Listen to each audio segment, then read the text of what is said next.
The Adventures of Sherlock Holmes, by Sir Arthur Conan Doyle. Adventure 5, The 5 Orange Pips.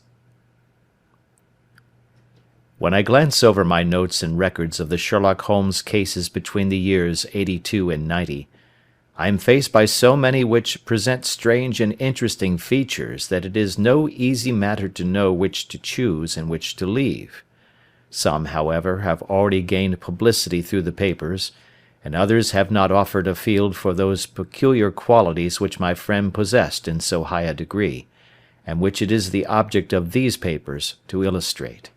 Some, too, have baffled his analytical skill, and would be, as narratives, beginnings without an ending, while others have been but partially cleared up, and have their explanations founded rather upon conjecture and surmise than on the absolute logical proof which was so dear to him. There is, however, one of these last which was so remarkable in its details, and so startling in its results, that I am tempted to give some account of it, in spite of the fact that there are points in connection with it which never have been, and probably never will be, entirely cleared up. The year '87 furnished us with a long series of cases of greater or less interest, of which I retain the records. Among my headings under this one 12 months, I find an account of the adventure of the Paradol Chamber, of the Amateur Mendicant Society, who held a luxurious club in the lower vault of a furniture warehouse, of the facts connected with the loss of the British bark Sophie Anderson, of the singular adventures of the Grice Pattersons in the island of Uffa, and finally of the Camberwell poisoning case. In the latter, as may be remembered, Sherlock Holmes was able, by winding up the dead man's watch, to prove that it had been wound up 2 hours before, and that therefore the deceased had gone to bed within that time, a deduction which was of the greatest importance in clearing up the case.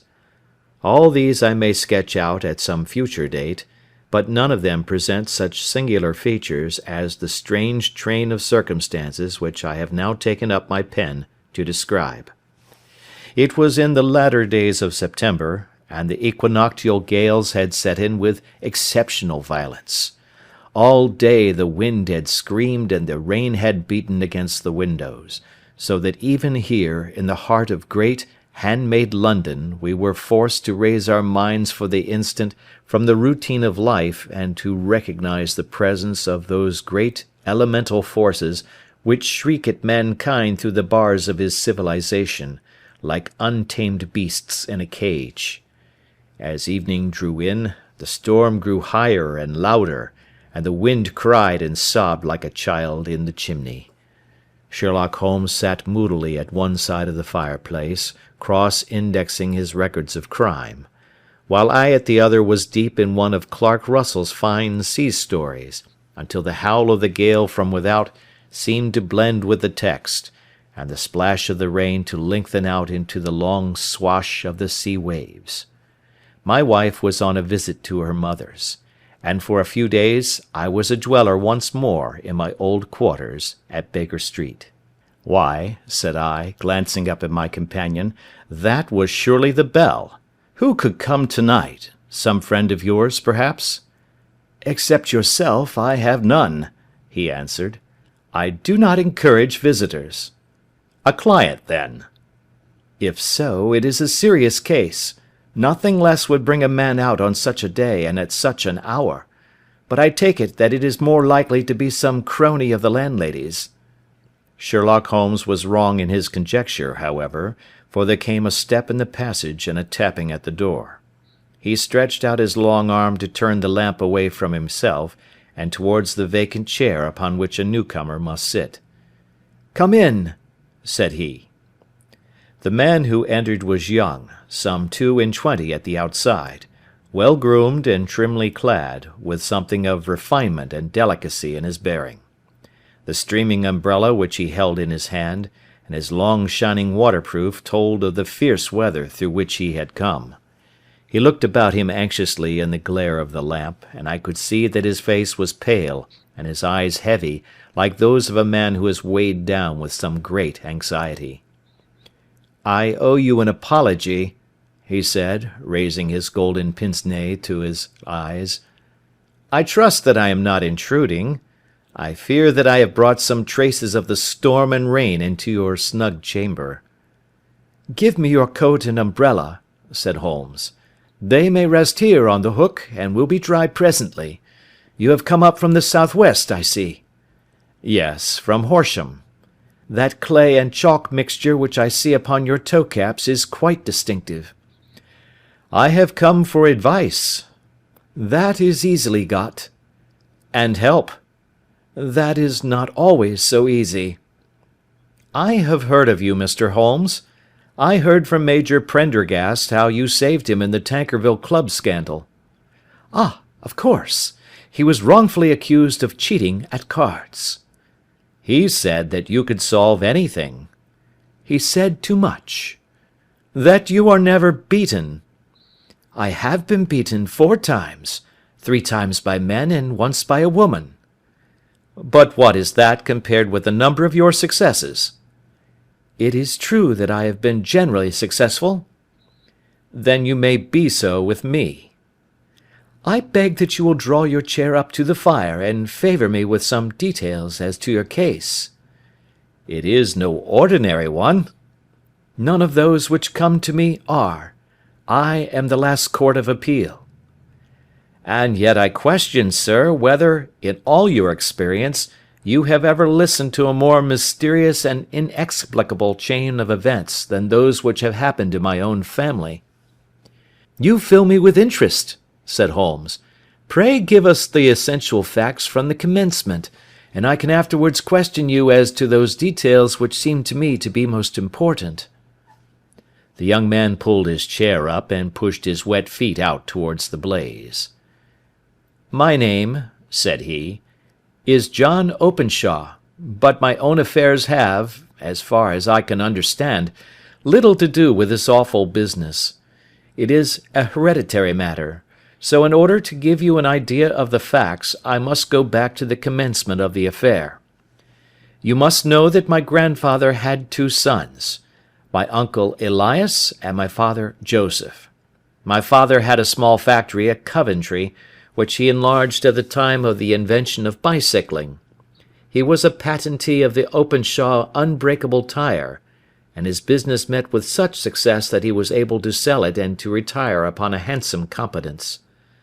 My uncle Elias emigrated to America when he was a young man, and became a planter in Florida, where he was reported to have done very well. At the time of the war he fought in Jackson's army, and afterwards under Hood, where he rose to be a colonel. When Lee laid down his arms, my uncle returned to his plantation, where he remained for 3 or 4 years. About 1869 or 1870, he came back to Europe and took a small estate in Sussex, near Horsham. He had made a very considerable fortune in the States, and his reason for leaving them was his aversion to the negroes, and his dislike of the Republican policy in extending the franchise to them. He was a singular man, fierce and quick-tempered, very foul-mouthed when he was angry, and of a most retiring disposition. During all the years that he lived at Horsham, I doubt if ever he set foot in the town. He had a garden, and 2 or 3 fields round his house, and there he would take his exercise, though very often for weeks on end he would never leave his room. He drank a great deal of brandy and smoked very heavily, but he would see no society and did not want any friends, not even his own brother. He didn't mind me. In fact, he took a fancy to me, for at the time when he saw me first I was a youngster of 12 or so. This would be in the year 1878, after he had been 8 or 9 years in England. He begged my father to let me live with him, and he was very kind to me in his way. When he was sober he used to be fond of playing backgammon and draughts with me, and he would make me his representative both with the servants and with the tradespeople, so that by the time that I was 16 I was quite master of the house. I kept all the keys and could go where I liked and do what I liked, so long that I did not disturb him in his privacy. There was one singular exception, however, for he had a single room, a lumber room up among the attics, which was invariably locked, and which he would never permit either me or anyone else to enter. With a boy's curiosity, I have peeped through the keyhole, but I was never able to see more than such a collection of old trunks and bundles as would be expected in such a room. One day, it was in March, 1883, a letter with a foreign stamp lay upon the table in front of the Colonel's plate. It was not a common thing for him to receive letters, for his bills were all paid in ready money, and he had no friends of any sort. "From India," said he, as he took it up. "Pondicherry postmark. What can this be?" Opening it hurriedly, out there jumped 5 little dried orange pips, which pattered down upon his plate. I began to laugh at this, but the laugh was struck from my lips at the sight of his face. His lip had fallen, his eyes were protruding, his skin the colour of putty, and he glared at the envelope which he still held in his trembling hand. "K, K, K!" he shrieked, and then, my God, my sins have overtaken me." "What is it, uncle?" I cried. "Death," said he, and rising from the table he retired to his room, leaving me palpitating with horror. I took up the envelope and saw scrawled in red ink upon the inner flap, just above the gum, the letter K 3 times repeated. There was nothing else save the 5 dried pips. What could be the reason of his overpowering terror? I left the breakfast table, and as I ascended the stair I met him coming down with an old rusty key, which must have belonged to the attic, in one hand, and a small brass box, like a cash-box, in the other. "They may do what they like, but I'll checkmate them still," said he with an oath. "Tell Mary that I shall want a fire in my room to-day, and send down to Fordham the Horsham lawyer." I did as he ordered, and when the lawyer arrived I was asked to step up to the room. The fire was burning brightly, and in the grate there was a mass of black fluffy ashes as of burned paper, while the brass box stood open and empty beside it. As I glanced at the box I noticed, with a start, that upon the lid was printed the treble K which I had read in the morning upon the envelope. "I wish you, John," said my uncle, "to witness my will. I leave my estate, with all its advantages and all its disadvantages, to my brother, your father, whence it will, no doubt, descend to you. If you can enjoy it in peace, well and good. If you find you cannot, take my advice, my boy, and leave it to your deadliest enemy. I am sorry to give you such a two-edged thing, but I can't say what turn things are going to take. Kindly sign the paper where Mr. Fordham shows you." I signed the paper as directed, and the lawyer took it away with him. The singular incident made, as you may think, the deepest impression upon me, and I pondered over it and turned it every way in my mind without being able to make anything of it. Yet I could not shake off the vague feeling of dread which it left behind, though the sensation grew less keen as the weeks passed and nothing happened to disturb the usual routine of our lives. I could see a change in my uncle, however. He drank more than ever, and he was less inclined for any sort of society. Most of his time he would spend in his room, with the door locked upon the inside, but sometimes he would emerge in a sort of drunken frenzy, and would burst out of the house and tear about the garden with a revolver in his hand, screaming out that he was afraid of no man, and that he was not to be cooped up, like a sheep in a pen, by man or devil. When these hot fits were over, however, he would rush tumultuously in at the door and lock and bar it behind him, like a man who can brazen it out no longer against the terror which lies at the roots of his soul. At such times I have seen his face, even on a cold day, glisten with moisture, as though it were new raised from a basin. Well, to come to an end of the matter, Mr. Holmes, and not to abuse your patience, there came a night when he made one of those drunken sallies from which he never came back. We found him, when we went to search for him, face downward in a little green-scummed pool, which lay at the foot of the garden. There was no sign of any violence, and the water was but 2 feet deep, so that the jury, having regard to his known eccentricity, brought in a verdict of suicide. But I, who knew how he winced from the very thought of death, had much ado to persuade myself that he had gone out of his way to meet it. The matter passed, however, and my father entered into possession of the estate and of some £14,000 which lay to his credit at the bank. "One moment," Holmes interposed. "Your statement is, I foresee, one of the most remarkable to which I have ever listened. Let me have the date of the reception by your uncle of the letter, and the date of his supposed suicide." The letter arrived on March 10, 1883. His death was 7 weeks later, upon the night of May 2nd. "Thank you. Pray proceed." When my father took over the Horsham property, he, at my request, made a careful examination of the attic, which had been always locked up. We found the brass box there, although its contents had been destroyed. On the inside of the cover was a paper label with the initials of K.K.K. repeated upon it, and "Letters, Memoranda, Receipts, and a Register" written beneath. These, we presume, indicated the nature of the papers which had been destroyed by Colonel Openshaw. For the rest, there was nothing of much importance in the attic save a great many scattered papers and notebooks bearing upon my uncle's life in America. Some of them were of the war-time and showed that he had done his duty well and had borne the repute of a brave soldier. Others were of a date during the reconstruction of the Southern States, and were mostly concerned with politics, for he had evidently taken a strong part in opposing the carpet-bag politicians who had been sent down from the North. Well, it was at the beginning of '84 when my father came to live at Horsham, and all went as well as possible with us until the January of '85. On the 4th day after the New Year, I heard my father give a sharp cry of surprise as we sat together at the breakfast table. There he was, sitting with a newly opened envelope in one hand, and 5 dried orange pips in the outstretched palm of the other one. He had always laughed at what he called my cock and bull story about the colonel, but he looked very scared and puzzled now that the same thing had come upon himself. "Why, what on earth does this mean, John?" he stammered. My heart had turned to lead. "It is K.K.K.," said I. He looked inside the envelope. "So it is!" he cried. "Here are the very letters.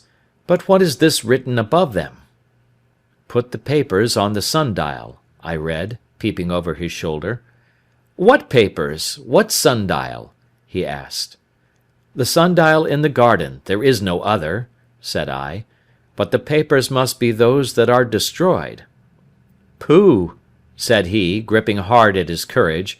"We are in a civilized land here, and we can't have tomfoolery of this kind. Where does the thing come from?" "From Dundee," I answered, glancing at the postmark. "Some preposterous practical joke," said he. "What have I to do with sundials and papers? I shall take no notice of such nonsense." "I should certainly speak to the police," I said. "And to be laughed at for my pains. Nothing of the sort." "Then let me do so?" "No, I forbid you. I won't have a fuss made about such nonsense." It was in vain to argue with him, for he was a very obstinate man. I went about, however, with a heart which was full of forebodings. On the 3rd day after the coming of the letter, my father went from home to visit an old friend of his, Major Freebody, who is in command of one of the forts upon Portsdown Hill. I was glad that he should go up, for it seemed to me that he was farther from danger when he was away from home. In that, however, I was in error. Upon the 2nd day of his absence, I received a telegram from the Major, imploring me to come at once. My father had fallen over one of the deep chalk pits which abound in the neighbourhood, and was lying senseless, with a shattered skull. I hurried to him, but he passed away without having ever recovered his consciousness. He had, as it appears, been returning from Fareham in the twilight, and as the country was unknown to him, and the chalk pit unfenced, the jury had no hesitation in bringing in a verdict of death from accidental causes. Carefully as I examined every fact connected with his death, I was unable to find anything which could suggest the idea of murder. There were no signs of violence, no footmarks, no robbery, no record of strangers having been seen upon the roads. And yet I need not tell you that my mind was far from at ease, and that I was well nigh certain that some foul plot had been woven round him. In this sinister way I came into my inheritance. You will ask me why I did not dispose of it? I answer, because I was well convinced that our troubles were in some way dependent upon an incident in my uncle's life, and that the danger would be as pressing in one house as in another. It was in January, '85, that my poor father met his end, and 2 years and 8 months have elapsed since then. During that time I have lived happily at Horsham, and I had begun to hope that his curse had passed away from the family, and that it had ended with the last generation. I had begun to take comfort too soon, however. Yesterday morning the blow fell in the very shape in which it had come upon my father. The young man took from his waistcoat a crumpled envelope, and turning to the table he shook out upon it 5 little dried orange pips. "This is the envelope," he continued. "The postmark is London, Eastern Division. Within are the very words which were upon my father's last message, K, K, K, and then, 'Put the papers on the sundial.'" "What have you done?" asked Holmes. "Nothing." "Nothing?" "To tell the truth," he sank his face into his thin white hands, "I have felt helpless. I have felt like one of those poor rabbits when the snake is writhing towards it. I seem to be in the grasp of some resistless, inexorable evil, which no foresight and no precautions can guard against." "Tut, tut!" cried Sherlock Holmes. "You must act, man, or you are lost. Nothing but energy can save you. This is no time for despair." "I have seen the police." "Ah! But they listened to my story with a smile. I am convinced that the inspector has formed the opinion that the letters are all practical jokes, and that the deaths of my relations were really accidents, as the jury stated, and were not to be connected with the warnings." Holmes shook his clenched hands in the air. "Incredible imbecility!" he cried. "They have, however, allowed me a policeman, who may remain in the house with me." "Has he come with you to-night?" "No, his orders were to stay in the house." Again Holmes raved in the air. "Why did you come to me?" he cried. "And, above all, why did you not come at once?" "I did not know. It was only today that I spoke to Major Prendergast about my troubles, and was advised by him to come to you." "It is really 2 days since you had the letter. We should have acted before this. You have no further evidence, I suppose, than that which you have placed before us? No suggestive detail which might help us?" "There is one thing," said John Openshaw. He rummaged in his coat pocket, and drawing out a piece of discoloured blue-tinted paper, he laid it out upon the table. "I have some remembrance," said he, "that on the day when my uncle burned the papers I observed that the small unburned margins which lay amid the ashes were of this particular colour. I found this single sheet upon the floor of his room, and I am inclined to think that it may be one of the papers which has, perhaps, fluttered out from among the others, and in that way has escaped destruction. Beyond the mention of pips, I do not see that it helps us much. I think myself that it is a page from some private diary. The writing is undoubtedly my uncle's." Holmes moved the lamp, and we both bent over the sheet of paper, which showed by its ragged edge that it had indeed been torn from a book. It was headed March, 1869, and beneath were the following enigmatical notices: 4th. Hudson came. Same old platform. 7th. Set the pips on Macaulay, Paramore, and John Swain of St. Augustine.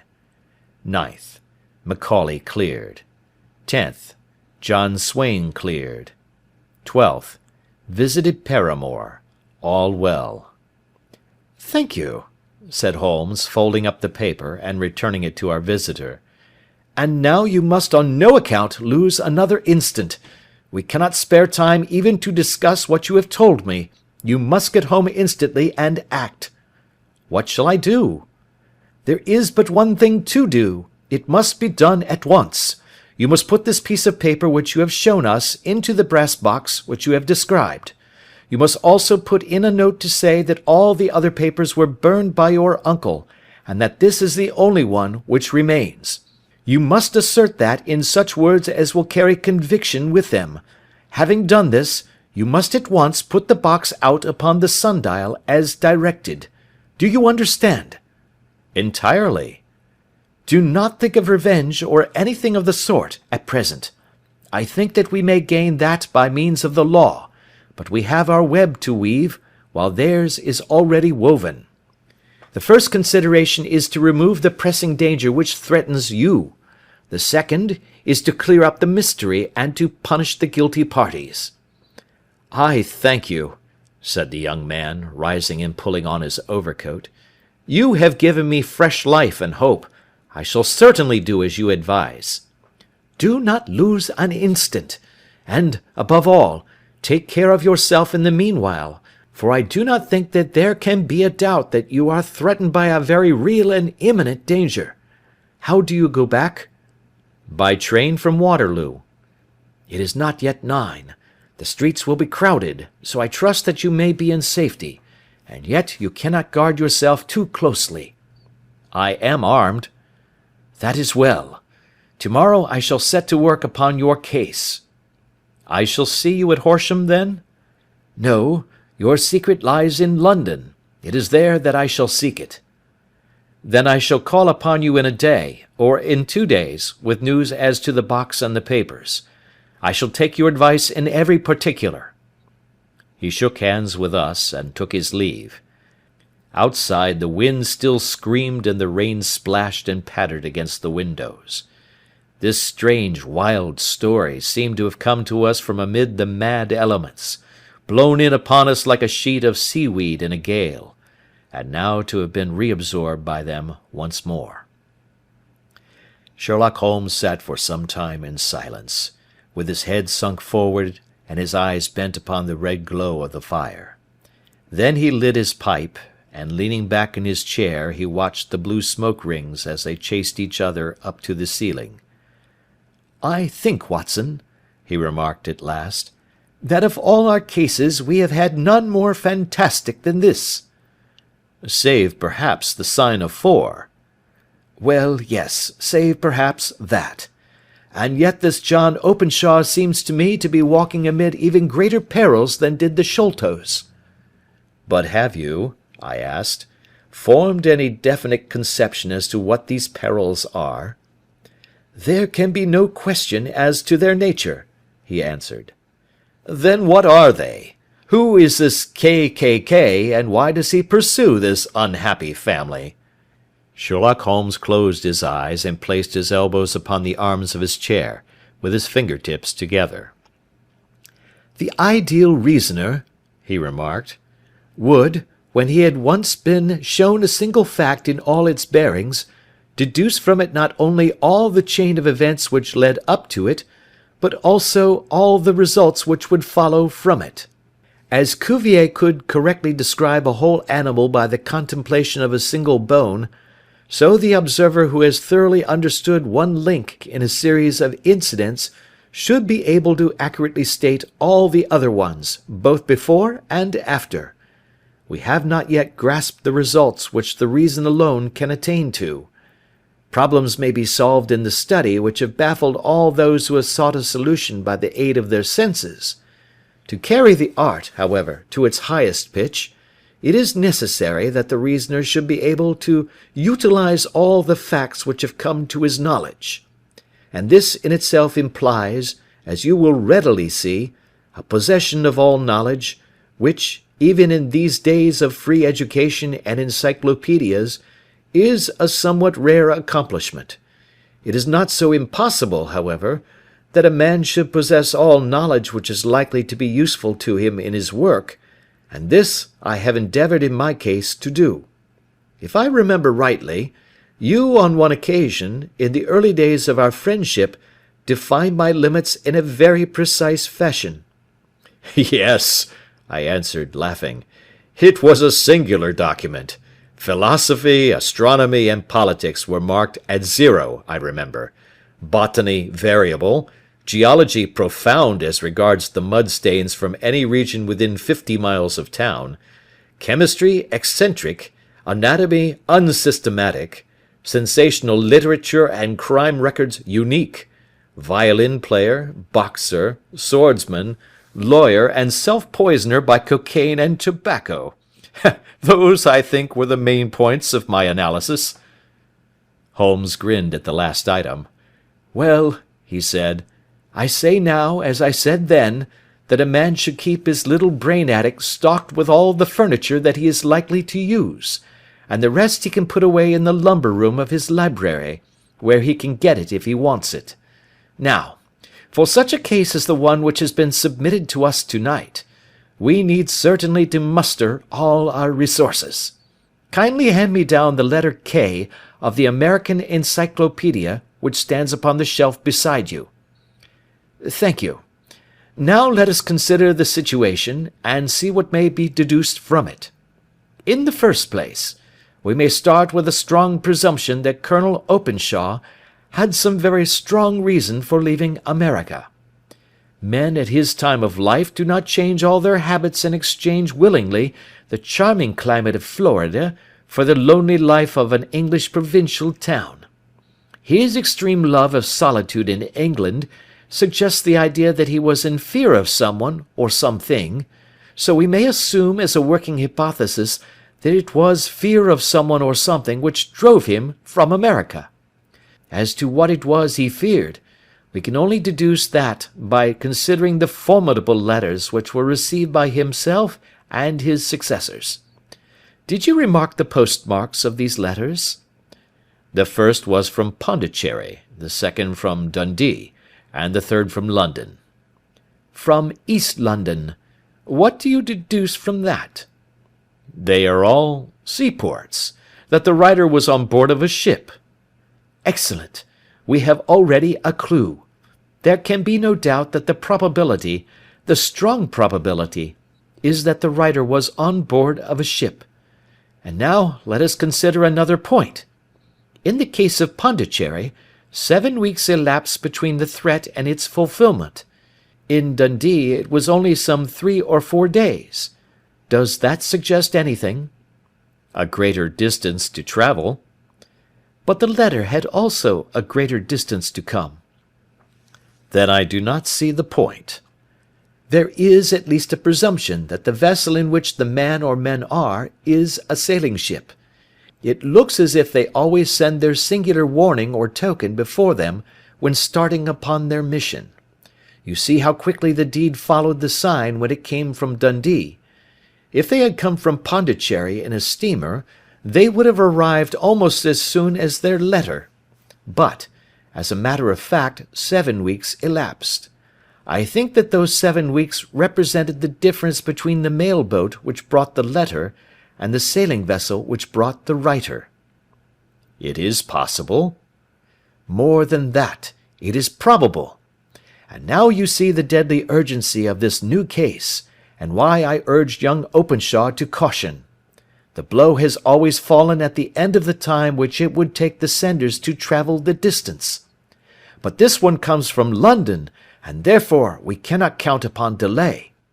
Good God! I cried. What can it mean, this relentless persecution? The papers which Openshaw carried are obviously of vital importance to the person or persons in the sailing ship. I think that it is quite clear that there must be more than one of them. A single man could not have carried out 2 deaths in such a way as to deceive a coroner's jury. There must have been several in it, and they must have been men of resource and determination. Their papers they mean to have, be the holder of them who it may. In this way you see KKK ceases to be the initials of an individual and becomes the badge of a society. But of what society? Have you never, said Sherlock Holmes, bending forward and sinking his voice, have you never heard of the Ku Klux Klan? I never have. Holmes turned over the leaves of the book upon his knee. "Here it is," said he presently. "Ku Klux Klan, a name derived from the fanciful resemblance to the sound produced by cocking a rifle. This terrible secret society was formed by some ex-Confederate soldiers in the Southern States after the Civil War, and it rapidly formed local branches in different parts of the country, notably in Tennessee, Louisiana, the Carolinas, Georgia, and Florida. Its power was used for political purposes, principally for the terrorizing of the Negro voters and the murdering and driving from the country of those who were opposed to its views. Its outrages were usually preceded by a warning sent to the marked man in some fantastic but generally recognized shape, a sprig of oak leaves in some parts, melon seeds or orange pips in others. On receiving this, the victim might either openly abjure his former ways, or might fly from the country. If he braved the matter out, death would unfailingly come upon him, and usually in some strange and unforeseen manner. So perfect was the organization of the society, and so systematic its methods, that there is hardly a case upon record where any man succeeded in braving it with impunity, or in which any of its outrages were traced home to the perpetrators. For some years the organization flourished in spite of the efforts of the United States government and of the better classes of the community in the South. Eventually, in the year 1869, the movement rather suddenly collapsed, although there have been sporadic outbreaks of the same sort since that date. "You will observe," said Holmes, laying down the volume, "that the sudden breaking up of the society was coincident with the disappearance of Openshaw from America with their papers. It may well have been cause and effect. It is no wonder that he and his family have some of the more implacable spirits upon their track. You can understand that this register and diary may implicate some of the first men in the South, and that there may be many who will not sleep easy at night until it is recovered. Then the page we have seen is such as we might expect. It ran, if I remember right, sent the pips to A, B, and C. That is, sent the society's warning to them. Then there are successive entries that A and B cleared, or left the country, and finally that C was visited, with, I fear, a sinister result for C. Well, I think, Doctor, that we may let some light into this dark place, and I believe that the only chance young Openshaw has in the meantime is to do what I have told him. There is nothing more to be said or to be done to-night, so hand me over my violin, and let us try to forget for half an hour the miserable weather and the still more miserable ways of our fellow men." It had cleared in the morning, and the sun was shining with a subdued brightness through the dim veil which hangs over the great city. Sherlock Holmes was already at breakfast when I came down. "You will excuse me for not waiting for you," said he. "I have, I foresee, a very busy day before me in looking into this case of young Openshaw's." "What steps will you take?" I asked.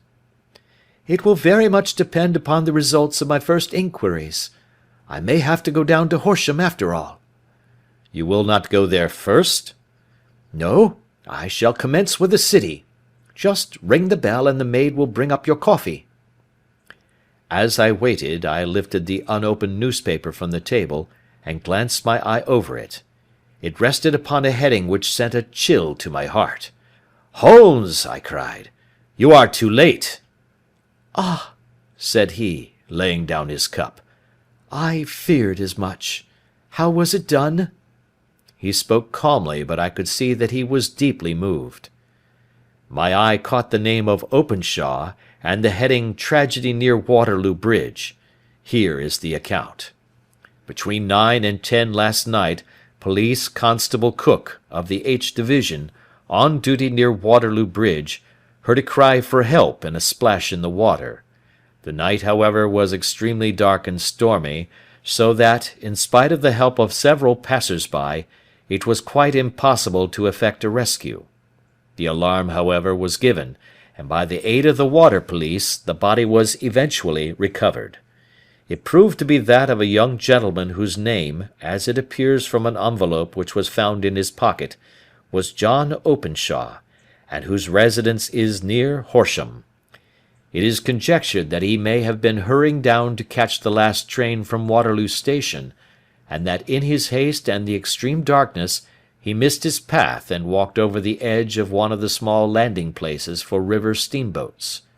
The body exhibited no traces of violence, and there can be no doubt that the deceased had been the victim of an unfortunate accident, which should have the effect of calling the attention of the authorities to the condition of the riverside landing stages. We sat in silence for some minutes, Holmes more depressed and shaken than I had ever seen him. "That hurts my pride, Watson," he said at last. "It is a petty feeling, no doubt, but it hurts my pride. It becomes a personal matter with me now, and if God sends me health, I shall set my hand upon this gang. That he should come to me for help, and that I should send him away to his death."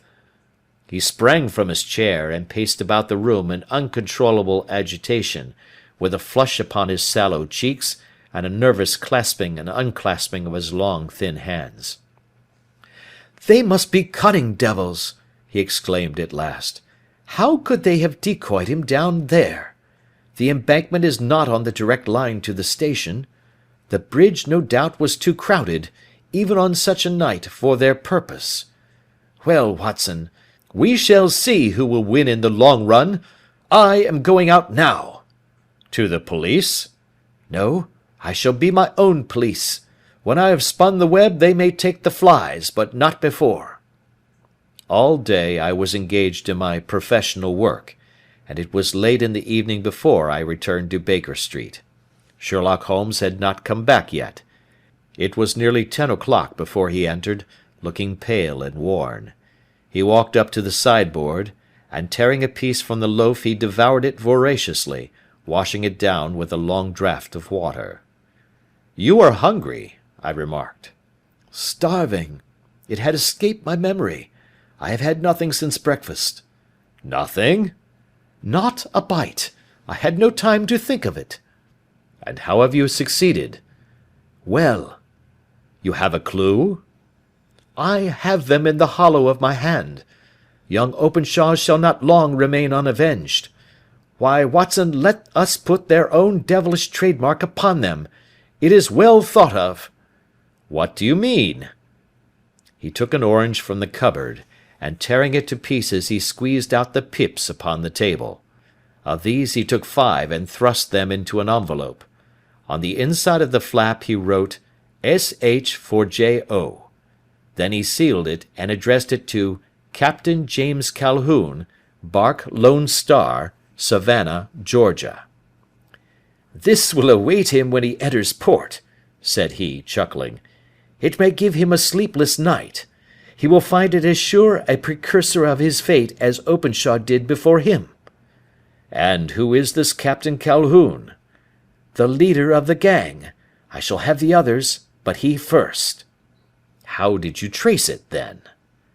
He took a large sheet of paper from his pocket, all covered with dates and names. "I have spent the whole day," said he, "over Lloyd's registers and files of the old papers, following the future career of every vessel which touched at Pondicherry in January and February in '83. There were 36 ships of fair tonnage which were reported there during those months. Of these, one, the Lone Star, instantly attracted my attention, since, although it was reported as having cleared from London, the name is that which is given to one of the states of the Union." "Texas, I think." "I was not and am not sure which, but I knew that the ship must have an American origin." "What then?" "I searched the Dundee records, and when I found that the bark Lone Star was there in January '85, my suspicion became a certainty. I then inquired as to the vessels which lay at present in the port of London." "Yes?" "The Lone Star had arrived here last week. I went down to the Albert Dock, and found that she had been taken down the river by the early tide this morning, homeward bound to Savannah.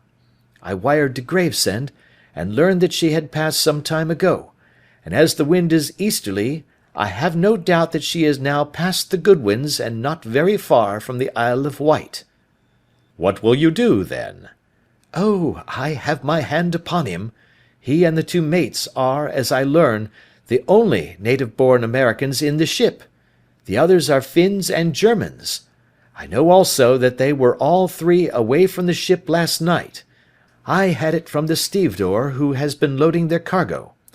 By the time that their sailing ship reaches Savannah, the mail boat will have carried this letter, and the cable will have informed the police of Savannah that these 3 gentlemen are badly wanted here upon a charge of murder." There is ever a flaw, however, in the best laid of human plans, and the murderers of John Openshaw were never to receive the orange pips which would show them that another, as cunning and as resolute as themselves, was upon their track. Very long and very severe were the equinoctial gales that year. We waited long for news of the Lone Star of Savannah, but none ever reached us. We did at last hear that somewhere, far out in the Atlantic, a shattered sternpost of a boat was seen swinging in the trough of a wave, with the letters L.S. carved upon it, and that is all which we shall ever know of the fate of the Lone Star. End of Adventure 5.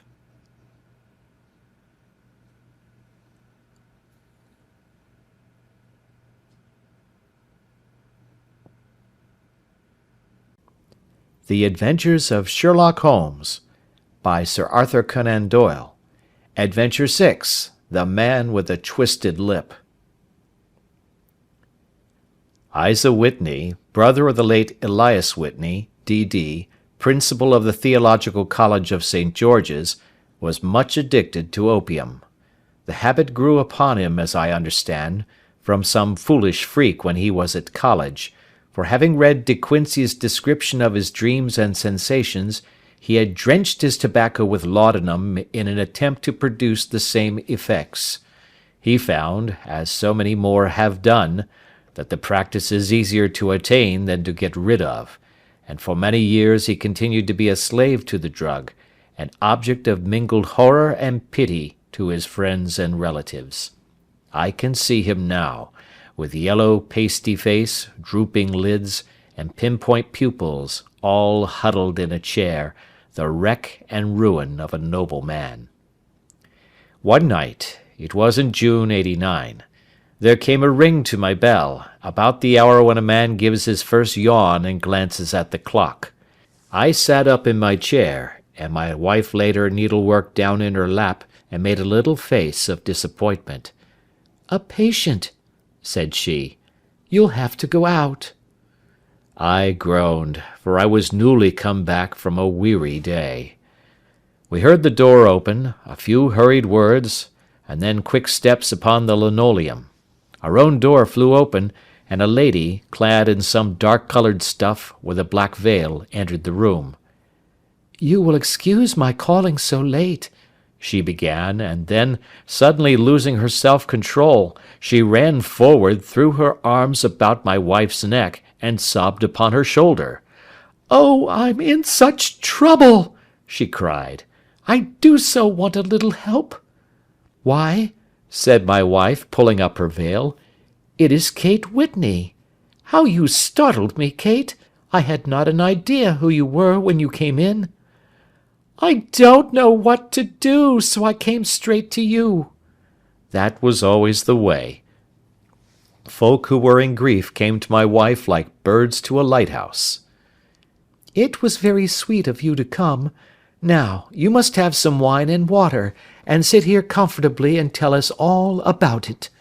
Or should you rather that I sent James off to bed?" "Oh, no, no! I want the doctor's advice and help too. It's about Isa. He's not been home for 2 days. I'm so frightened about him." It was not the first time that she had spoken to us of her husband's trouble, to me as a doctor, to my wife as an old friend and school companion. We soothed and comforted her by such words as we could find. Did she know where her husband was? Was it possible that we could bring him back to her? It seems that it was. She had the surest information that of late he had, when the fit was on him, made use of an opium den in the farthest east of the city. Hitherto his orgies had always been confined to one day, and he had come back twitching and shattered in the evening. But now the spell had been upon him 48 hours, and he lay there, doubtless among the dregs of the docks, breathing in the poison or sleeping off the effects. There he was to be found, she was sure of it, at the Bar of Gold in Upper Swandam Lane. But what was she to do? How could she, a young and timid woman, make her way into such a place and pluck her husband out from among the ruffians who surrounded him? There was the case, and of course there was but one way out of it. Might I not escort her to this place? And then, as a second thought, why should she come at all? I was Isa Whitney's medical adviser, and as such I had influence over him. I could manage it better if I were alone. I promised her on my word that I would send him home in a cab within 2 hours, if he were indeed at the address which she had given me. And so in 10 minutes I had left my armchair and cheery sitting-room behind me, and was speeding eastward in a hansom on a strange errand, as it seemed to me at the time, though the future only could show how strange it was to be. But there was no great difficulty in the first stage of my adventure. Upper Swandam Lane is a vile alley lurking behind the high wharves which line the north side of the river to the east of London Bridge. Between a slop shop and a gin shop, approached by a steep flight of steps leading down to a black gap like the mouth of a cave, I found the den of which I was in search. Ordering my cab to wait, I passed down the steps, worn hollow in the centre by the ceaseless tread of drunken feet, and by the light of a flickering oil lamp above the door I found the latch and made my way into a long, low room, thick and heavy with the brown opium smoke, and terraced with wooden berths like the forecastle of an emigrant ship. Through the gloom one could dimly catch a glimpse of bodies lying in strange, fantastic poses, bowed shoulders, bent knees, heads thrown back, and chins pointing upward, with here and there a dark, lacklustre eye turned upon the newcomer. Out of the black shadows there glimmered little red circles of light, now bright, now faint, as the burning poison waxed or waned in the bowls of the metal pipes. The most lay silent, but some muttered to themselves, and others talked together in a strange, low, monotonous voice, their conversation coming in gushes, and then suddenly tailing off into silence, each mumbling out his own thoughts and paying little heed to the words of his neighbour. At the farther end was a small brazier of burning charcoal, beside which, on a three-legged wooden stool, there sat a tall, thin old man, with his jaw resting upon his two fists, and his elbows upon his knees, staring into the fire. As I entered, a sallow Malay attendant had hurried up with a pipe for me and a supply of the drug, beckoning me to an empty berth. "Thank you, I have not come to stay," said I. "There is a friend of mine here, Mr. Isa Whitney, and I wish to speak with him." There was a movement and an exclamation from my right, and peering through the gloom, I saw Whitney, pale, haggard, and unkempt, staring out at me. "My God, it's Watson!" said he. He was in a pitiable state of reaction, with every nerve in a twitter. "I say, Watson, what o'clock is it?" "Nearly 11. "Of what day?" "Of Friday, June 19th. "Good heavens, I thought it was Wednesday." "It is Wednesday. What do you want to frighten a chap for?" He sank his face onto his arms and began to sob in a high treble key. "I tell you that it is Friday, man. Your wife has been waiting this 2 days for you. You should be ashamed of yourself." "So I am. But you've got mixed, Watson, for I have only been here a few hours. 3 pipes, 4 pipes, I forget how many. But I'll go home with you. I wouldn't frighten Kate, poor little Kate. Give me your hand. Have you a cab?" "Yes, I have one waiting." "Then I shall go in it. But I must owe something. Find what I owe, Watson. I am all off colour. I can do nothing for myself." I walked down the narrow passage between the double row of sleepers, holding my breath to keep out the vile, stupefying fumes of the drug, and looking about for the manager. As I passed the tall man who sat by the brazier, I felt a sudden pluck at my skirt, and a low voice whispered, "Walk past me, and then look back at me." The words fell quite distinctly upon my ear. I glanced down. They could only have come from the old man at my side, and yet he sat now as absorbed as ever, very thin, very wrinkled, bent with age, an opium pipe dangling down from between his knees as though it had dropped in sheer lassitude from his fingers. I took 2 steps forward and looked back. It took all my self-control to prevent me from breaking out into a cry of astonishment. He had turned his back so that none could see him but I. His form had filled out, his wrinkles were gone, the dull eyes had regained their fire, and there, sitting by the fire and grinning at my surprise, was none other than Sherlock Holmes. He made a slight motion to me to approach him, and instantly, as he turned his face half round to the company once more, subsided into a doddering, loose-lipped senility. "Holmes," I whispered, "what on earth are you doing in this den?" "As low as you can," he answered. "I have excellent ears. If you would have the great kindness to get rid of that sottish friend of yours, I should be exceedingly glad to have a little talk with you." "I have a cab outside." "Then pray send him home in it. You may safely trust him, for he appears to be too limp to get into any mischief. I should recommend you also to send a note by the cabman to your wife to say that you have thrown in your lot with me. If you will wait outside, I shall be with you in 5 minutes." It was difficult to refuse any of Sherlock Holmes's requests, for they were always so exceedingly definite, and put forward with such a quiet air of mastery. I felt, however, that when Whitney was once confined in the cab my mission was practically accomplished, and for the rest, I could not wish anything better than to be associated with my friend in one of those singular adventures which were the normal condition of his existence. In a few minutes I had written my note, paid Whitney's bill, led him out to the cab, and seen him driven through the darkness.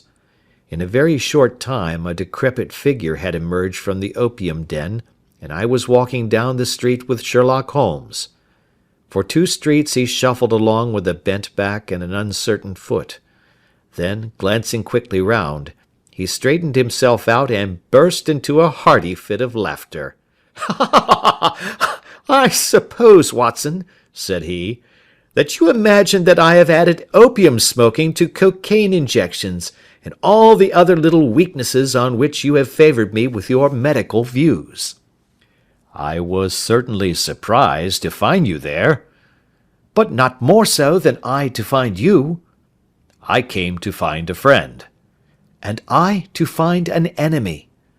"An enemy?" "Yes, one of my natural enemies, or, shall I say, my natural prey. Briefly, Watson, I am in the midst of a very remarkable inquiry, and I have hoped to find a clue in the incoherent ramblings of these sots, as I have done before now. Had I been recognized in that den, my life would not have been worth an hour's purchase, for I have used it before now for my own purposes, and the rascally Lascar who runs it has sworn to have vengeance upon me. There is a trap-door at the back of that building, near the corner of Paul's Wharf, which could tell some strange tales of what has passed through it upon the moonless nights." "What? You do not mean bodies?" "Ay, bodies, Watson.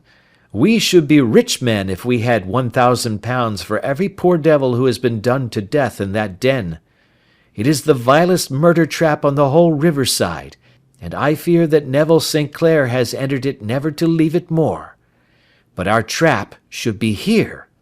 He put his 2 forefingers between his teeth and whistled shrilly, a signal which was answered by a similar whistle from the distance, followed shortly by the rattle of wheels and the clink of horses' hoofs. "Now, Watson," said Holmes, as a tall dog-cart dashed up through the gloom, throwing out 2 golden tunnels of yellow light from its side lanterns, "you'll come with me, won't you?" "If I can be of use." "Oh, a trusty comrade is always of use, and a chronicler still more so. My room at the Cedars is a double-bedded one." "The Cedars?"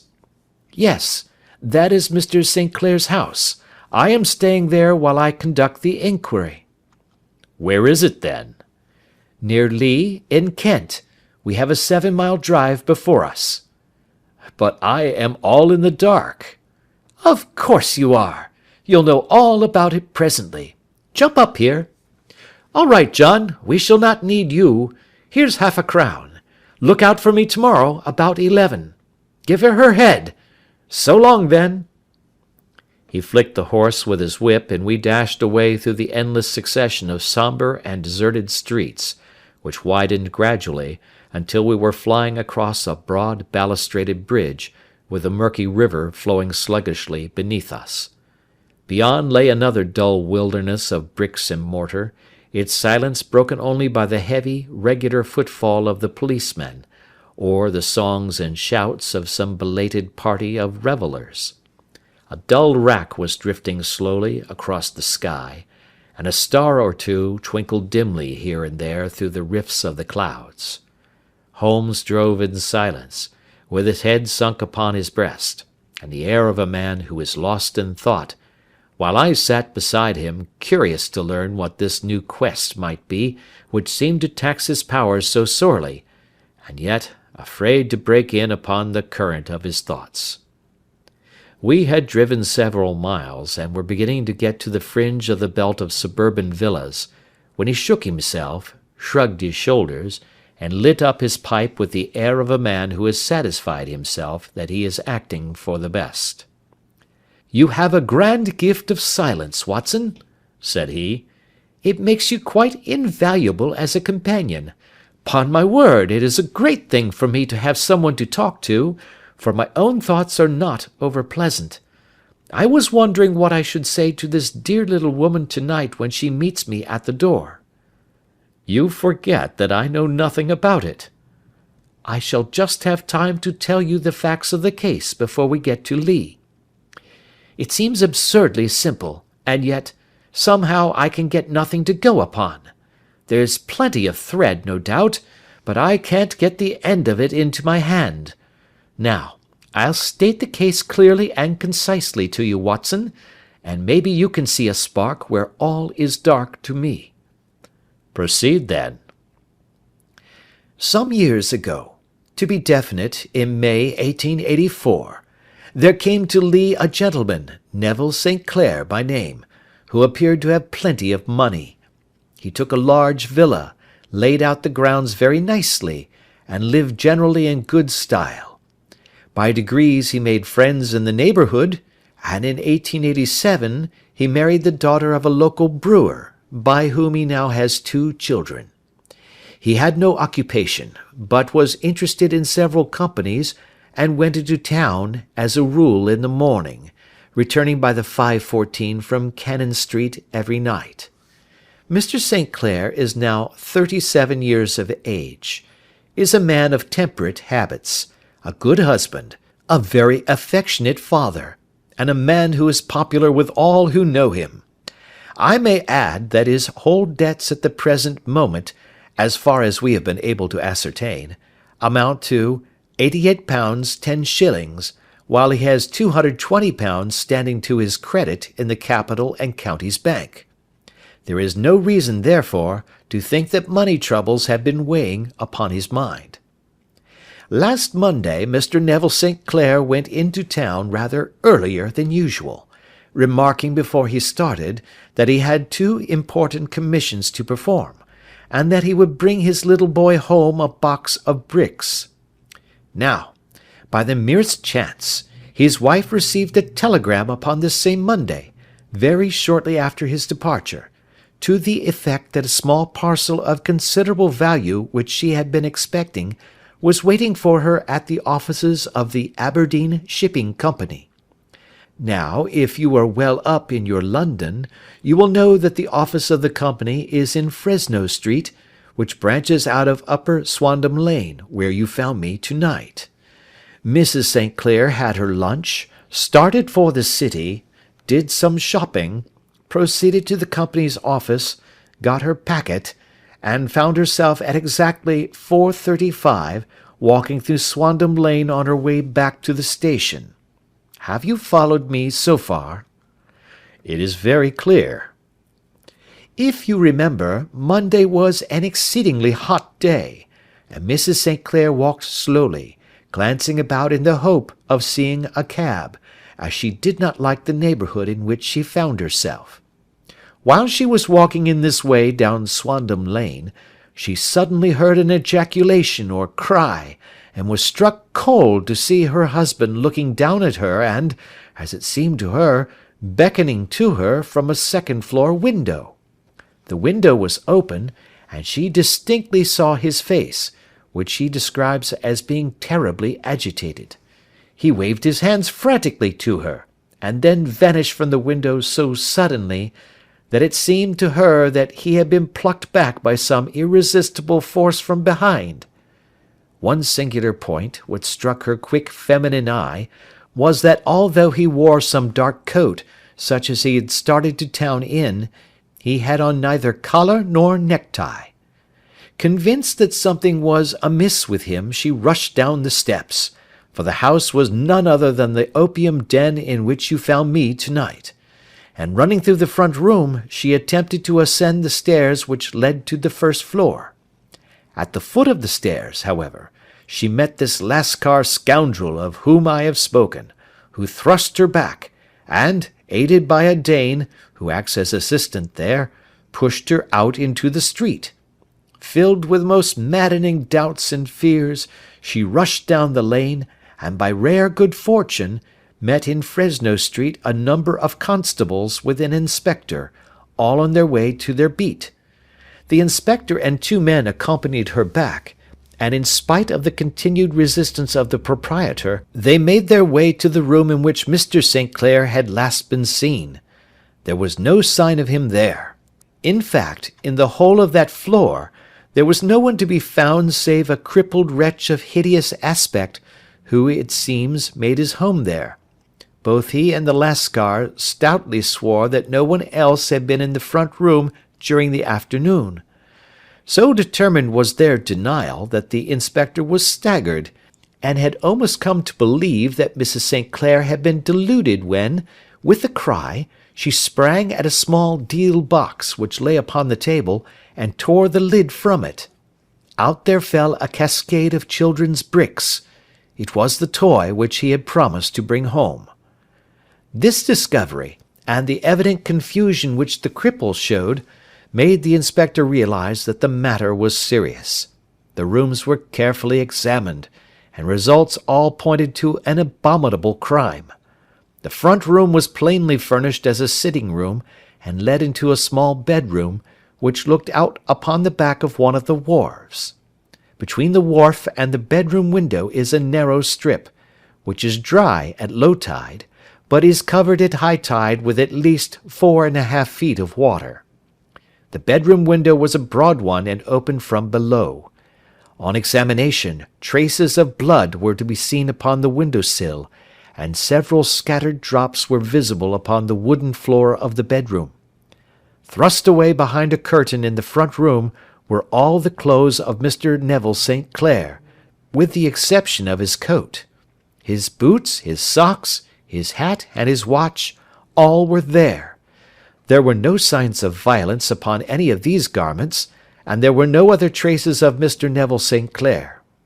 Out of the window he must apparently have gone, for no other exit could be discovered, and the ominous bloodstains upon the sill gave little promise that he could save himself by swimming, for the tide was at its very highest at the moment of the tragedy.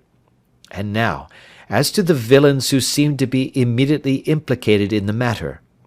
The Lascar was known to be a man of the vilest antecedents, but as, by Mrs. St. Clair's story, he was known to have been at the foot of the stair within a very few seconds of her husband's appearance at the window, he could hardly have been more than an accessory to the crime. His defence was one of absolute ignorance, and he protested that he had no knowledge as to the doings of Hugh Bone, his lodger, and that he could not account in any way for the presence of the missing gentleman's clothes. So much for the Lascar manager. Now for the sinister cripple who lives upon the second floor of the opium den, and who was certainly the last human being whose eyes rested upon Neville St. Clair. His name is Hugh Bone, and his hideous face is one which is familiar to every man who goes much to the city. He is a professional beggar, though in order to avoid the police regulations he pretends to a small trade in wax vestas. Some little distance down Threadneedle Street, upon the left-hand side, there is, as you may have remarked, a small angle in the wall. Here it is that this creature takes his daily seat, cross-legged with his tiny stock of matches on his lap, and as he is a piteous spectacle, a small rain of charity descends into the greasy leather cap which lies upon the pavement beside him. I have watched the fellow more than once before ever I thought of making his professional acquaintance, and I have been surprised at the harvest which he has reaped in a short time. His appearance, you see, is so remarkable that no one can pass him without observing him. A shock of orange hair, a pale face disfigured by a horrible scar, which, by its contraction, has turned up the outer edge of his upper lip, a bulldog chin, and a pair of very penetrating dark eyes, which present a singular contrast to the colour of his hair, all mark him out from amid the common crowd of mendicants, and so too does his wit, for he is ever ready with a reply to any piece of chaff which may be thrown at him by the passers-by. This is the man whom we now learn to have been the lodger at the opium den, and to have been the last man to see the gentleman of whom we are in quest. But a cripple, said I. What could he have done single-handed against a man in the prime of life? He is a cripple in the sense that he walks with a limp, but in other respects he appears to be a powerful and well-nurtured man. Surely your medical experience would tell you, Watson, that weakness in one limb is often compensated for by exceptional strength in the others. Pray continue your narrative. Mrs. St. Clair had fainted at the sight of the blood upon the window, and she was escorted home in a cab by the police, as her presence could be of no help to them in their investigations. Inspector Barton, who had charge of the case, made a very careful examination of the premises, but without finding anything which threw any light upon the matter. One mistake had been made in not arresting Boone instantly, as he was allowed some few minutes during which he might have communicated with his friend the Lascar, but this fault was soon remedied, and he was seized and searched, without anything being found which could incriminate him. There were, it is true, some blood-stains upon his right shirt-sleeve, but he pointed to his ring-finger, which had been cut near the nail, and explained that the bleeding came from there, adding that he had been to the window not long before, and that the stains which had been observed there came doubtless from the same source. He denied strenuously having ever seen Mr. Neville St. Clair, and swore that the presence of the clothes in his room was as much a mystery to him as to the police. As to Mrs. St. Clair's assertion that she had actually seen her husband at the window, he declared that she must have been either mad or dreaming.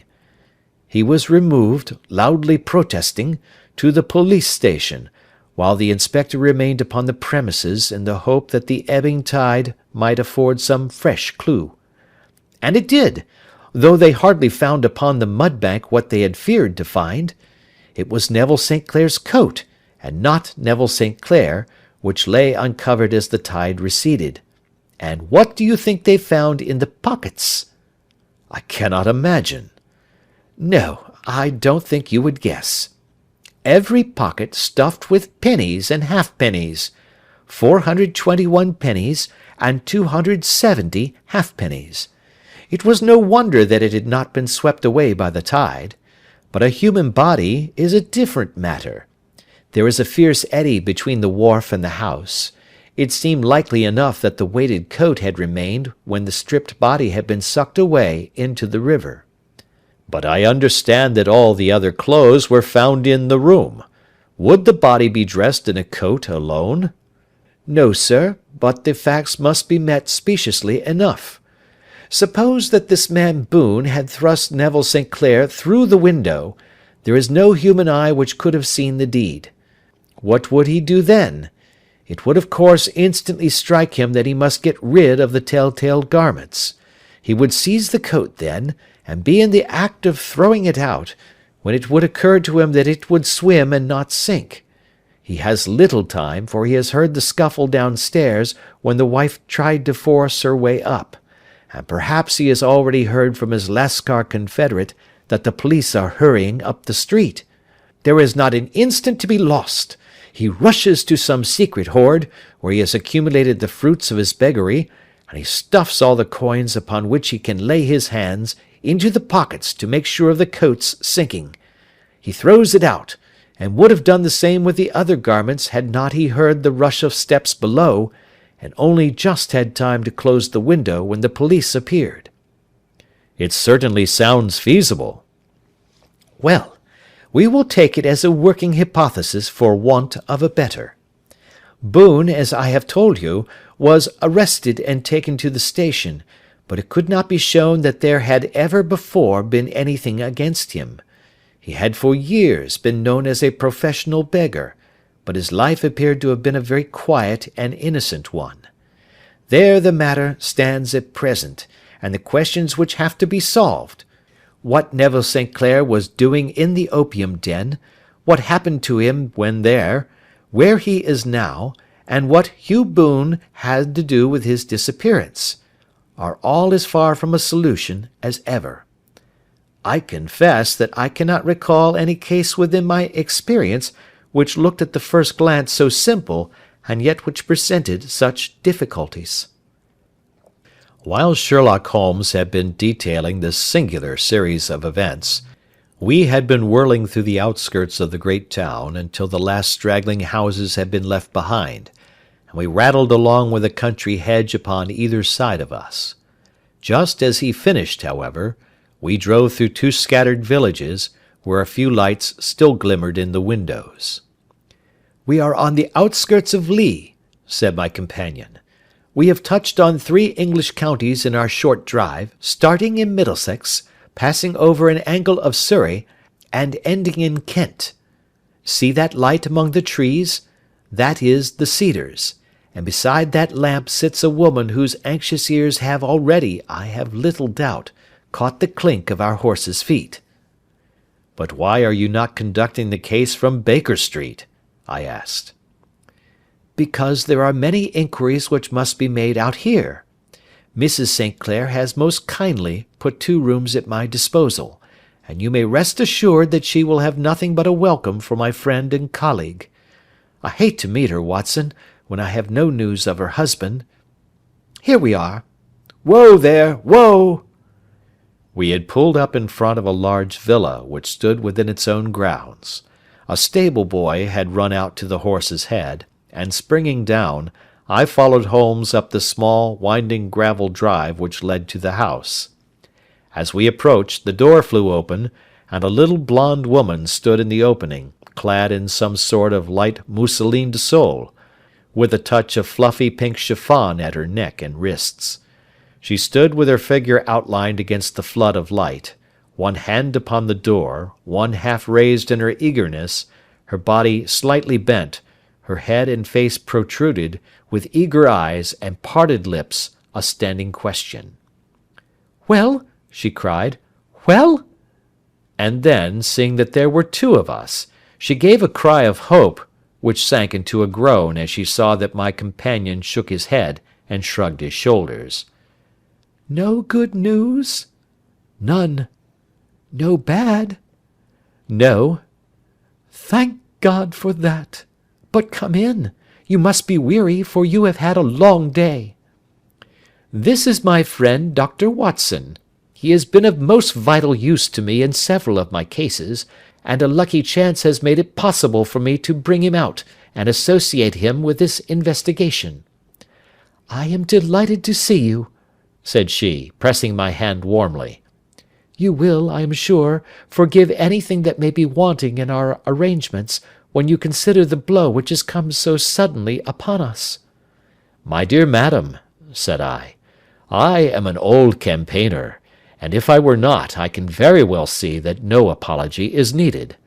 If I can be of any assistance, either to you or to my friend here, I shall be indeed happy. Now, Mr. Sherlock Holmes, said the lady, as we entered a well-lit dining-room, upon the table of which a cold supper had been laid out, I should very much like to ask you one or two plain questions, to which I beg that you will give a plain answer. Certainly, madam.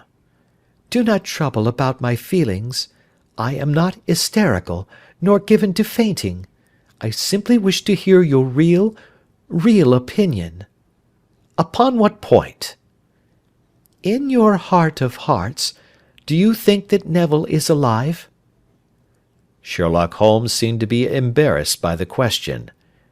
Frankly now, she repeated, standing upon the rug and looking keenly down at him as he leaned back in a basket chair. Frankly then, madam, I do not. You think that he is dead? I do. Murdered? I don't say that. Perhaps. And on what day did he meet his death? On Monday. Then perhaps, Mr. Holmes, you will be good enough to explain how it is that I have received a letter from him to-day. Sherlock Holmes sprang out of his chair as if he had been galvanized. What?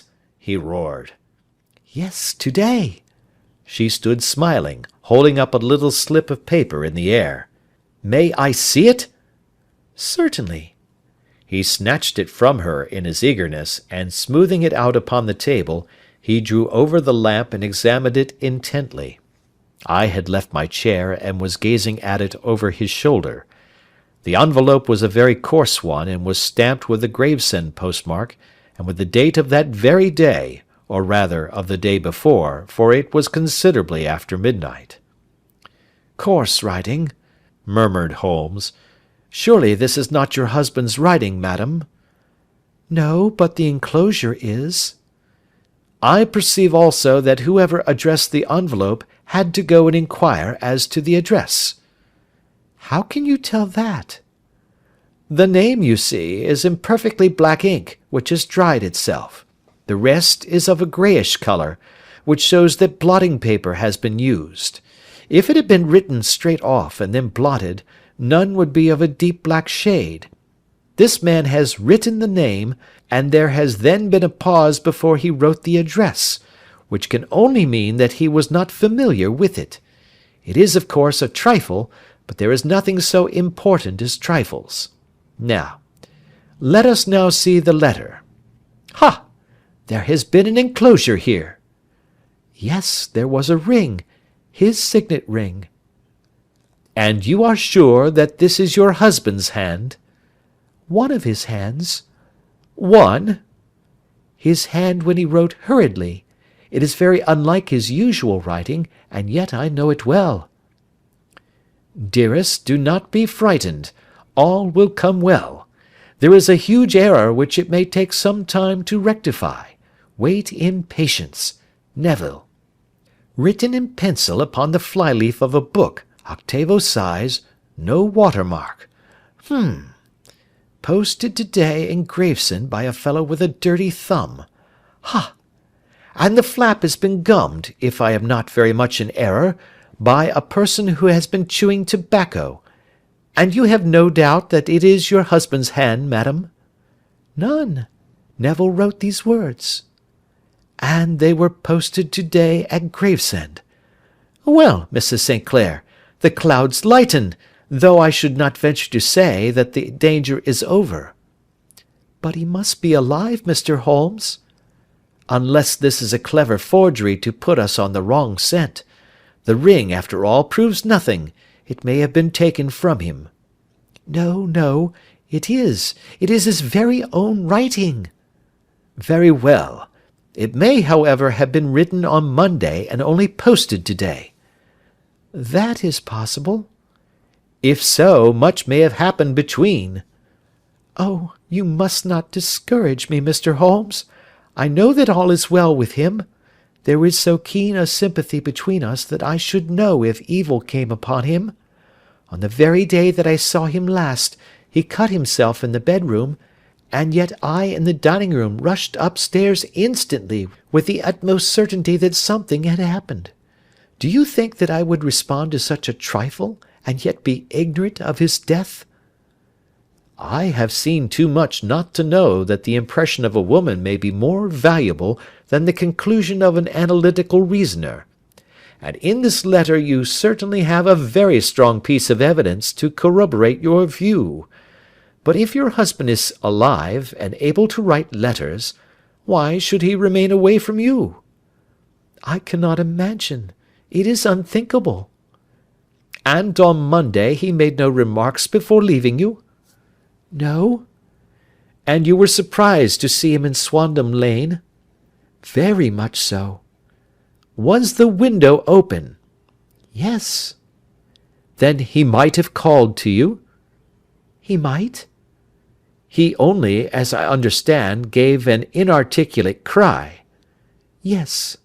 A call for help, you thought? Yes, he waved his hands. But it might have been a cry of surprise.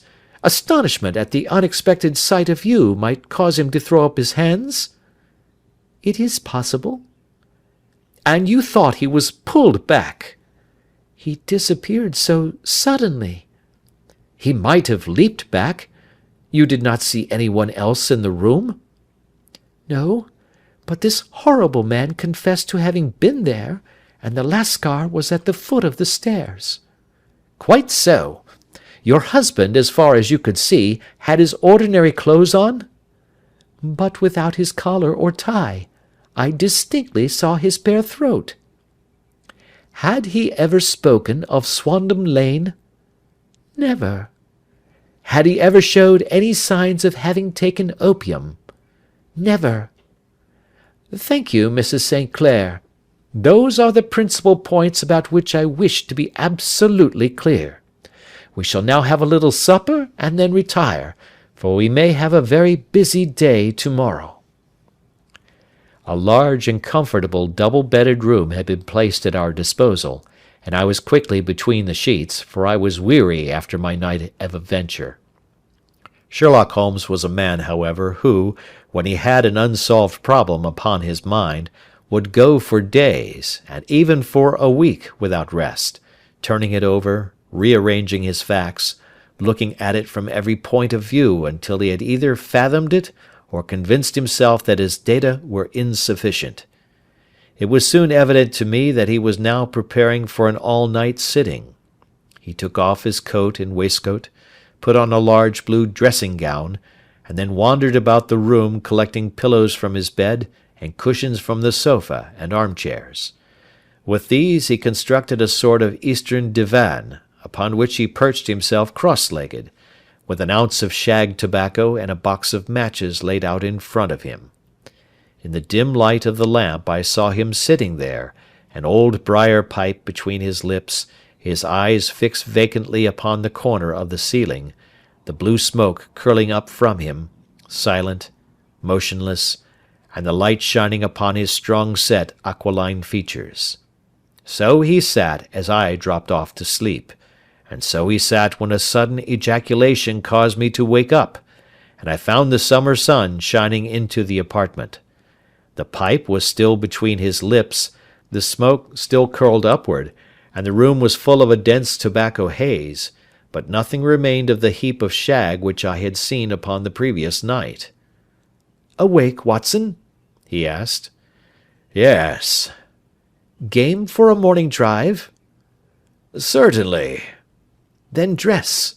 No one is stirring yet, but I know where the stable-boy sleeps, and we shall soon have the trap out." He chuckled to himself as he spoke, his eyes twinkled, and he seemed a different man to the sombre thinker of the previous night. As I dressed, I glanced at my watch. It was no wonder that no one was stirring. It was 25 minutes past 4. I had hardly finished when Holmes returned with the news that the boy was putting in the horse. "I want to test a little theory of mine," said he, pulling on his boots.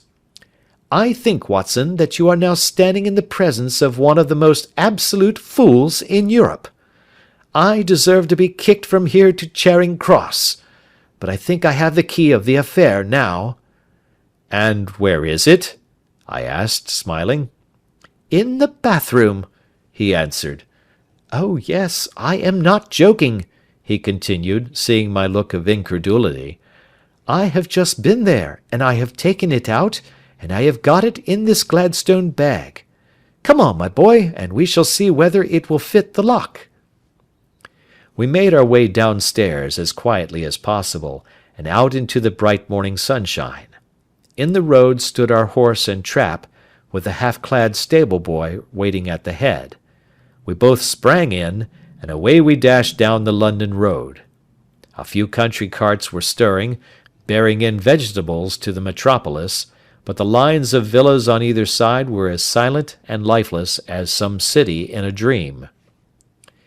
"It has been in some points a singular case," said Holmes, flicking the horse on into a gallop.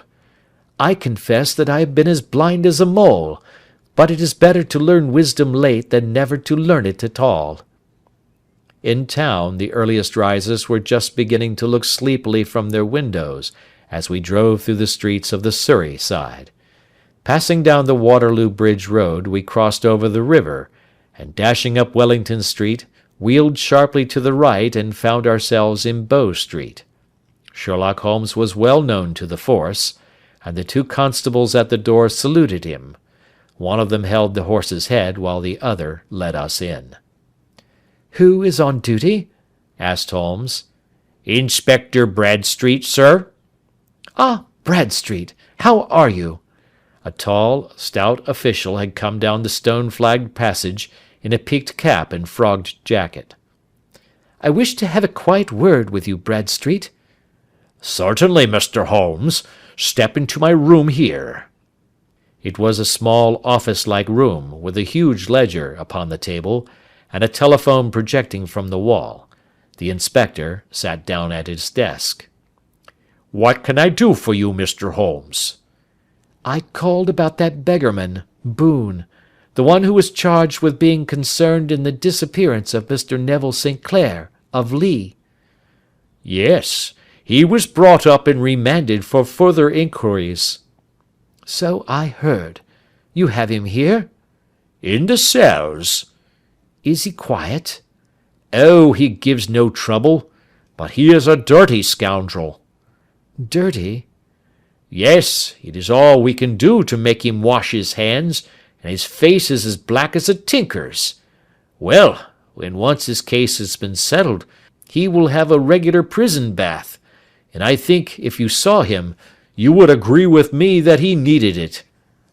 "I should like to see him very much." "Would you? That is easily done. Come this way. You can leave your bag." "No, I think that I'll take it." "Very good. Come this way, if you please."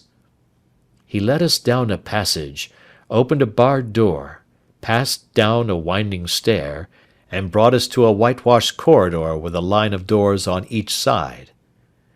"The third on the right is his," said the inspector. "Here it is." He quietly shot back a panel in the upper part of the door and glanced through. "He is asleep," said he. "You can see him very well." We both put our eyes to the grating. The prisoner lay with his face towards us in a very deep sleep, breathing slowly and heavily. He was a middle-sized man, coarsely clad as became his calling, with a coloured shirt protruding through the rent in his tattered coat. He was, as the inspector had said, extremely dirty, but the grime which covered his face could not conceal its repulsive ugliness.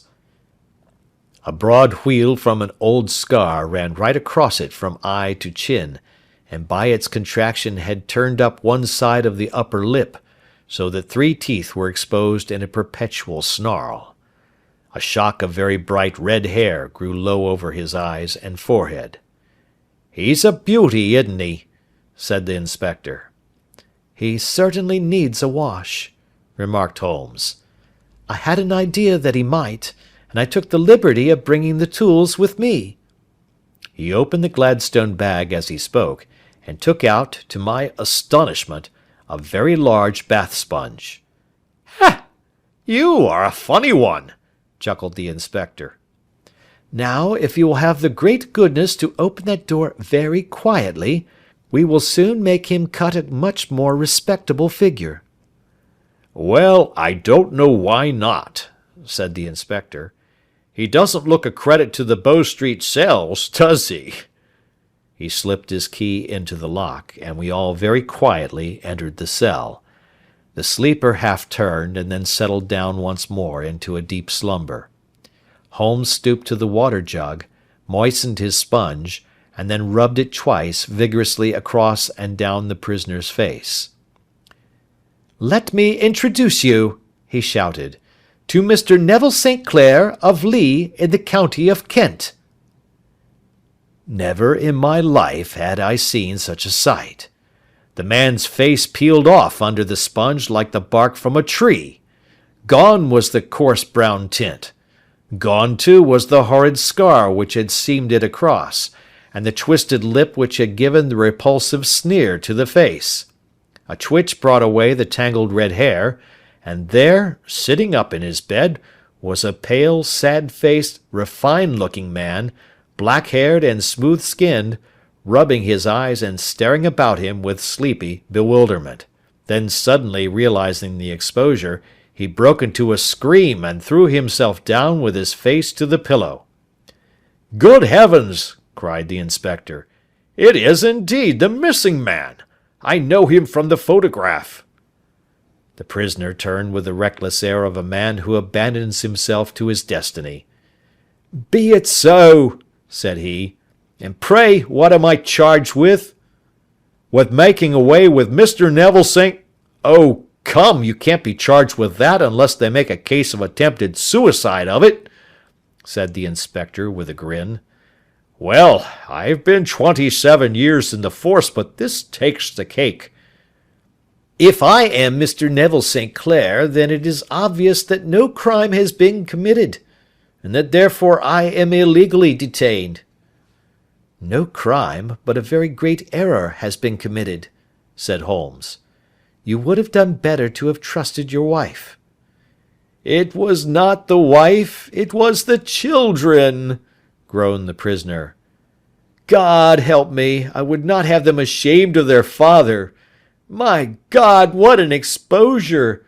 What can I do?" Sherlock Holmes sat down beside him on the couch, and patted him kindly on the shoulder. "If you leave it to a court of law to clear the matter up," said he, "of course you can hardly avoid publicity. On the other hand, if you convince the police authorities that there is no possible case against you, I do not know that there is any reason that the details should find their way into the papers. Inspector Bradsheet would, I am sure, make notes upon anything which you might tell us and submit it to the proper authorities. The case would then never go into court at all." "God bless you!" cried the prisoner passionately. "I would have endured imprisonment, aye, even execution, rather than have left my miserable secret as a family blot to my children." "You are the first who have ever heard my story. My father was a schoolmaster in Chesterfield, where I received an excellent education. I travelled in my youth, took to the stage, and finally became a reporter on an evening paper in London. One day my editor wished to have a series of articles upon begging in the metropolis, and I volunteered to supply them. There was the point from which all my adventures started. It was only by trying begging as an amateur that I could get the facts upon which to base my articles. When an actor, I had, of course, learned all the secrets of making up, and had been famous in the green room for my skill. I took advantage now of my attainments.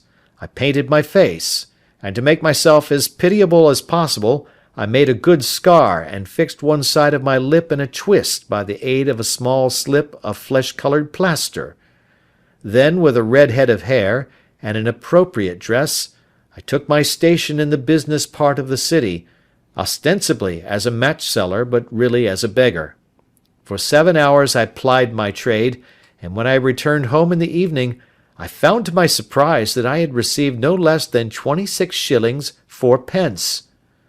I wrote my articles and thought little more of the matter until, some time later, I backed a bill for a friend and had a writ served upon me for £25. I was at my wits' end where to get the money, but a sudden idea came to me. I begged a fortnight's grace from the creditor, asked for a holiday from my employers, and spent the time in begging in the city under my disguise. In 10 days I had the money and had paid the debt. Well, you can imagine how hard it was to settle down to arduous work at £2 a week, when I knew that I could earn as much in a day by smearing my face with a little paint, laying my cap on the ground, and sitting still. It was a long fight between my pride and the money, but the dollars won at last, and I threw up reporting and sat day after day in the corner which I had first chosen, inspiring pity by my ghastly face, and filling my pockets with coppers. Only one man knew my secret. He was the keeper of a low den in which I used to lodge in Swandam Lane, where I could every morning emerge as a squalid beggar, and in the evenings transform myself into a well-dressed man about town. This fellow, a Lascar, was well paid by me for his rooms, so that I knew that my secret was safe in his possession. Well, very soon I found that I was saving considerable sums of money. I do not mean that any beggar in the streets of London could earn £700 a year, which is less than my average takings, but I had exceptional advantages in my power of making up, and also in a facility of repartee, which improved by practice and made me quite a recognized character in the city. All day a stream of pennies, varied by silver, poured in upon me, and it was a very bad day in which I failed to take £2. As I grew richer I grew more ambitious, took a house in the country, and eventually married, without anyone having a suspicion as to my real occupation. My dear wife knew that I had business in the city. She little knew what. Last Monday I had finished for the day and was dressing in my room above the opium den, when I looked out of my window and saw, to my horror and astonishment, that my wife was standing in the street, with her eyes fixed full upon me. I gave a cry of surprise, threw up my arms to cover my face, and, rushing to my confidant, the Lascar, entreated him to prevent anyone from coming up to me. I heard her voice downstairs, but I knew that she could not ascend. Swiftly I threw off my clothes, pulled on those of a beggar, and put on my pigments and wig. Even a wife's eyes could not pierce so complete a disguise. But then it occurred to me that there might be a search in the room, and that the clothes might betray me. I threw open the window, reopening by my violence a small cut which I had inflicted upon myself in the bedroom that morning. Then I seized my coat, which was weighted by the coppers which I had just transferred to it from the leather bag in which I carried my takings. I hurled it out of the window, and it disappeared into the Thames. The other clothes would have followed, but at that moment there was a rush of constables up the stair, and a few minutes after I found, rather, I confess, to my relief, that instead of being identified as Mr. Neville St. Clair, I was arrested as his murderer. I do not know that there is anything else for me to explain. I was determined to preserve my disguise as long as possible, and hence my preference for a dirty face. Knowing that my wife would be terribly anxious, I slipped off my ring and confided it to the Lascar at a moment when no constable was watching me, together with a hurried scrawl, telling her that she had no cause to fear. "That note only reached her yesterday," said Holmes. "Good God! What a week she must have spent!" "The police have watched this Lascar," said Inspector Bradstreet, "and I can quite understand that he might find it difficult to post a letter unobserved. Probably he handed it to some sailor customer of his who forgot all about it for some days." "That was it," said Holmes, nodding approvingly. "I have no doubt of it. But have you never been prosecuted for begging?" "Many times. But what was a fine to me?" "It must stop here, however," said Bradstreet. "If the police are to hush this thing up, there must be no more of Hugh Boone." "I have sworn it by the most solemn oaths which a man can take." "In that case, I think that it is probable that no further steps may be taken. But if you are found again, then all must come out. I am sure, Mr. Holmes, that we are very much indebted to you for having cleared the matter up. I wish I knew how you reach your results." "I reach this one," said my friend, "by sitting upon 5 pillows and consuming an ounce of shag.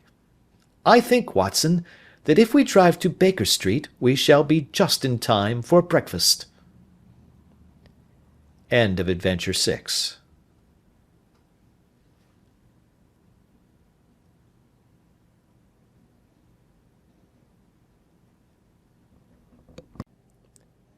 The Adventures of Sherlock Holmes by Sir Arthur Conan Doyle. Adventure 7. The Adventure of the Blue Carbuncle. I had called upon my friend Sherlock Holmes upon the second morning after Christmas, with the intention of wishing him the compliments of the season. He was lounging upon the sofa in a purple dressing-gown, a pipe-rack within his reach upon the right, and a pile of crumpled morning papers, evidently newly studied, near at hand. Beside the couch was a wooden chair, and on the angle of the back hung a very seedy and disreputable hard felt hat, much the worse for wear, and cracked in several places. A lens and a forceps lying upon the seat of the chair suggested that the hat had been suspended in this manner for the purpose of examination. "You are engaged," said I. "Perhaps I interrupt you." "Not at all. I am glad to have a friend with whom I can discuss my results. The matter is a perfectly trivial one." He jerked his thumb in the direction of the old hat. "But there are points in connection with it which are not entirely devoid of interest and even of instruction." I seated myself in his armchair and warmed my hands before his crackling fire, for a sharp frost had set in, and the windows were thick with the ice crystals. "I suppose," I remarked, "that, homely as it looks, this thing has some deadly story linked on to it, that it is the clue which will guide you in the solution of some mystery and the punishment of some crime." No crime," said Sherlock Holmes, laughing. "Only one of those whimsical little incidents which will happen when you have 4,000,000 human beings all jostling each other within the space of a few square miles. Amid the action and reaction of so dense a swarm of humanity, every possible combination of events may be expected to take place, and many a little problem will be presented which may be striking and bizarre without being criminal. We already had experience of such." "So much so," I remarked, "that of the last 6 cases which I have added to my notes, 3 have been entirely free of any legal crime." "Precisely. You allude to my attempt to recover the Irene Adler papers, to the singular case of Miss Mary Sutherland, and to the adventure of the man with the twisted lip. Well, I have no doubt that this small matter will fall into the same innocent category. You know Peterson, the commissionaire?" "Yes." "It is to him that this trophy belongs?" "It is his hat." No, he found it. Its owner is unknown. I beg that you will look upon it not as a battered billycock, but as an intellectual problem. And first, as to how it came here. It arrived upon Christmas morning, in company with good fat goose, which is, I have no doubt, roasting at this moment in front of Peterson's fire. The facts are these. About 4 o'clock on Christmas morning, Peterson, who, as you know, is a very honest fellow, was returning from some small jollification, and was making his way homeward down Tottenham Court Road. In front of him he saw, in the gaslight, a tallish man, walking with a slight stagger, and carrying a white goose slung over his shoulder. As he reached the corner of Goodge Street, a row broke out between this stranger and a little knot of roughs. One of the latter knocked off the man's hat, on which he raised his stick to defend himself, and swinging it over his head, smashed the shop window behind him. Peterson had rushed forward to protect the stranger from his assailants, but the man, shocked at having broken the window, and seeing an official-looking person in uniform rushing towards him, dropped his goose, took to his heels, and vanished amid the labyrinth of small streets which lie at the back of Tottenham Court Road. The roughs had also fled at the appearance of Peterson, so that he was left in possession of the field of battle, and also of the spoils of victory, in the shape of this battered hat and a most unimpeachable Christmas goose, which surely he restored to their owner. My dear fellow, there lies the problem. It is true that "For Mrs. Henry Baker" was printed upon a small card which was tied to the bird's left leg, and it is also true that the initials H.B. are legible upon the lining of his hat, but as there are some thousands of Bakers, and some hundreds of Henry Bakers in this city of ours, it is not easy to restore lost property to any one of them. What, then, did Peterson do? He brought round both hat and goose to me on Christmas morning, knowing that even the smallest problems are of interest to me. The goose we retained until this morning, when there were signs that, in spite of the slight frost, it would be well that it should be eaten without unnecessary delay. Its finder has carried it off, therefore, to fulfil the ultimate destiny of a goose, while I continue to retain the hat of the unknown gentleman who lost his Christmas dinner. Did he not advertise? No. Then what clue could you have as to his identity? Only as much as we can deduce. From his hat? Precisely. But you are joking. What can you gather from this old battered felt? Here is my lens. You know my methods. What can you gather yourself as to the individuality of the man who has worn this article? I took the tattered object in my hands and turned it over rather ruefully. It was a very ordinary black hat of the usual round shape, hard and much the worse for wear. The lining had been of red silk, but was a good deal discoloured. There was no maker's name, but, as Holmes had remarked, the initials H.B. were scrawled upon one side. It was pierced in the brim for a hat securer, but the elastic was missing. For the rest, it was cracked, exceedingly dusty, and spotted in several places, although there seemed to have been some attempt to hide the discoloured patches by smearing them with ink. I can see nothing, said I, handing it back to my friend. On the contrary, Watson, you can see everything. You fail, however, to reason from what you see. You are too timid in drawing your inferences. Then pray tell me what it is that you can infer from this hat. He picked it up and gazed at it in the peculiar introspective fashion which was characteristic of him. It is perhaps less suggestive than it might have been, he remarked, and yet there are a few inferences which are very distinct, and a few others which represent at least a strong balance of probability. That the man was highly intellectual is of course obvious upon the face of it, and also that he was fairly well-to-do within the last 3 years, although he has now fallen upon evil days.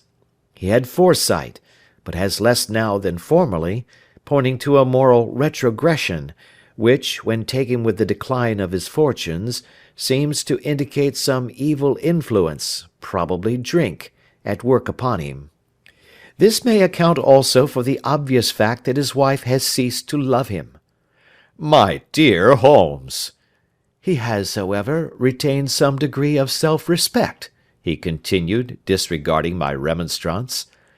He is a man who leads a sedentary life, goes out little, is out of training entirely, is middle-aged, has grizzled hair which he has had cut within the last few days, and which he anoints with lime cream. These are the more patent facts which are to be deduced from this hat. Also, by the way, that it is extremely improbable that he has gas laid on in his house." "You are certainly joking, Holmes." "Not in the least. Is it possible that even now, when I give you these results, you are unable to see how they are attained?" "I have no doubt that I am very stupid, but I must confess that I am unable to follow you. For example, how did you deduce that this man was intellectual?" For answer, Holmes clapped the hat upon his head. It came right over the forehead and settled upon the bridge of his nose. "It is a question of cubic capacity," said he. "A man with so large a brain must have something in it." "The decline of his fortunes, then?" "This hat is 3 years old. These flat brims curled at the edge came in then. It is a hat of the very best quality. Look at the band of ribbed silk and the excellent lining. If this man could afford to buy so expensive a hat 3 years ago, and has had no hat since, then he has assuredly gone down in the world." "Well, that is clear enough, certainly. But how about the foresight and the moral retrogression?" Sherlock Holmes laughed. "Here is the foresight," said he, putting his finger upon the little disc and loop of the hat securer. "They are never sold upon hats. If this man ordered one, it is a sign of a certain amount of foresight, since he went out of his way to take this precaution against the wind. But since we see that he has broken the elastic and has not troubled to replace it, it is obvious that he has less foresight now than formerly, which is a distinct proof of a weakening nature. On the other hand, he has endeavoured to conceal some of these stains upon the felt by daubing them with ink, which is a sign that he has not entirely lost his self-respect." "Your reasoning is certainly plausible." "The further points, that he is middle-aged, that his hair is grizzled, that it has been recently cut, and that he uses lime cream, are all to be gathered from a close examination of the lower part of the lining. The lens discloses a large number of hair ends, clean cut by the scissors of the barber. They all appear to be adhesive, and there is a distinct odour of lime cream. This dust, you will observe, is not the gritty grey dust of the street, but the fluffy brown dust of the house, showing that it has been hung up indoors most of the time, while the marks of moisture upon the inside are proof positive that the wearer perspired very freely, and could therefore hardly be in the best of training." "But his wife? You said that she had ceased to love him." "This hat has not been brushed for weeks. When I see you, my dear Watson, with a week's accumulation of dust upon your hat, and when your wife allows you to go out in such a state, I shall fear that you also have been unfortunate enough to lose your wife's affection." "But he might be a bachelor." "Nay, he was bringing home the goose as a peace offering to his wife. Remember the card upon the bird's leg." "You have an answer to everything. But how on earth do you deduce that the gas is not laid on in his house?" "One tallow stain, or even 2, might come by chance, but when I see no less than 5, I think that there can be little doubt that the individual must be brought into frequent contact with burning tallow. Walks upstairs at night, probably, with his hat in one hand and a guttering candle in the other. Anyhow, he never got tallow stains from a gas jet. Are you satisfied?" "Well, it is very ingenious," said I, laughing. "But since, as you said just now, there has been no crime committed, and no harm done save the loss of a goose, all this seems to be rather a waste of energy." Sherlock Holmes had opened his mouth to reply, when the door flew open, and Peterson, the commissionaire, rushed into the apartment with flushed cheeks and the face of a man who is dazed with astonishment. "The goose, Mr. Holmes! The goose, sir!" he gasped. "Eh? What of it, then? Has it returned to life and flapped off through the kitchen window?" Holmes twisted himself round upon the sofa to get a fairer view of the man's excited face. "See here, sir! See what my wife found in its crop!"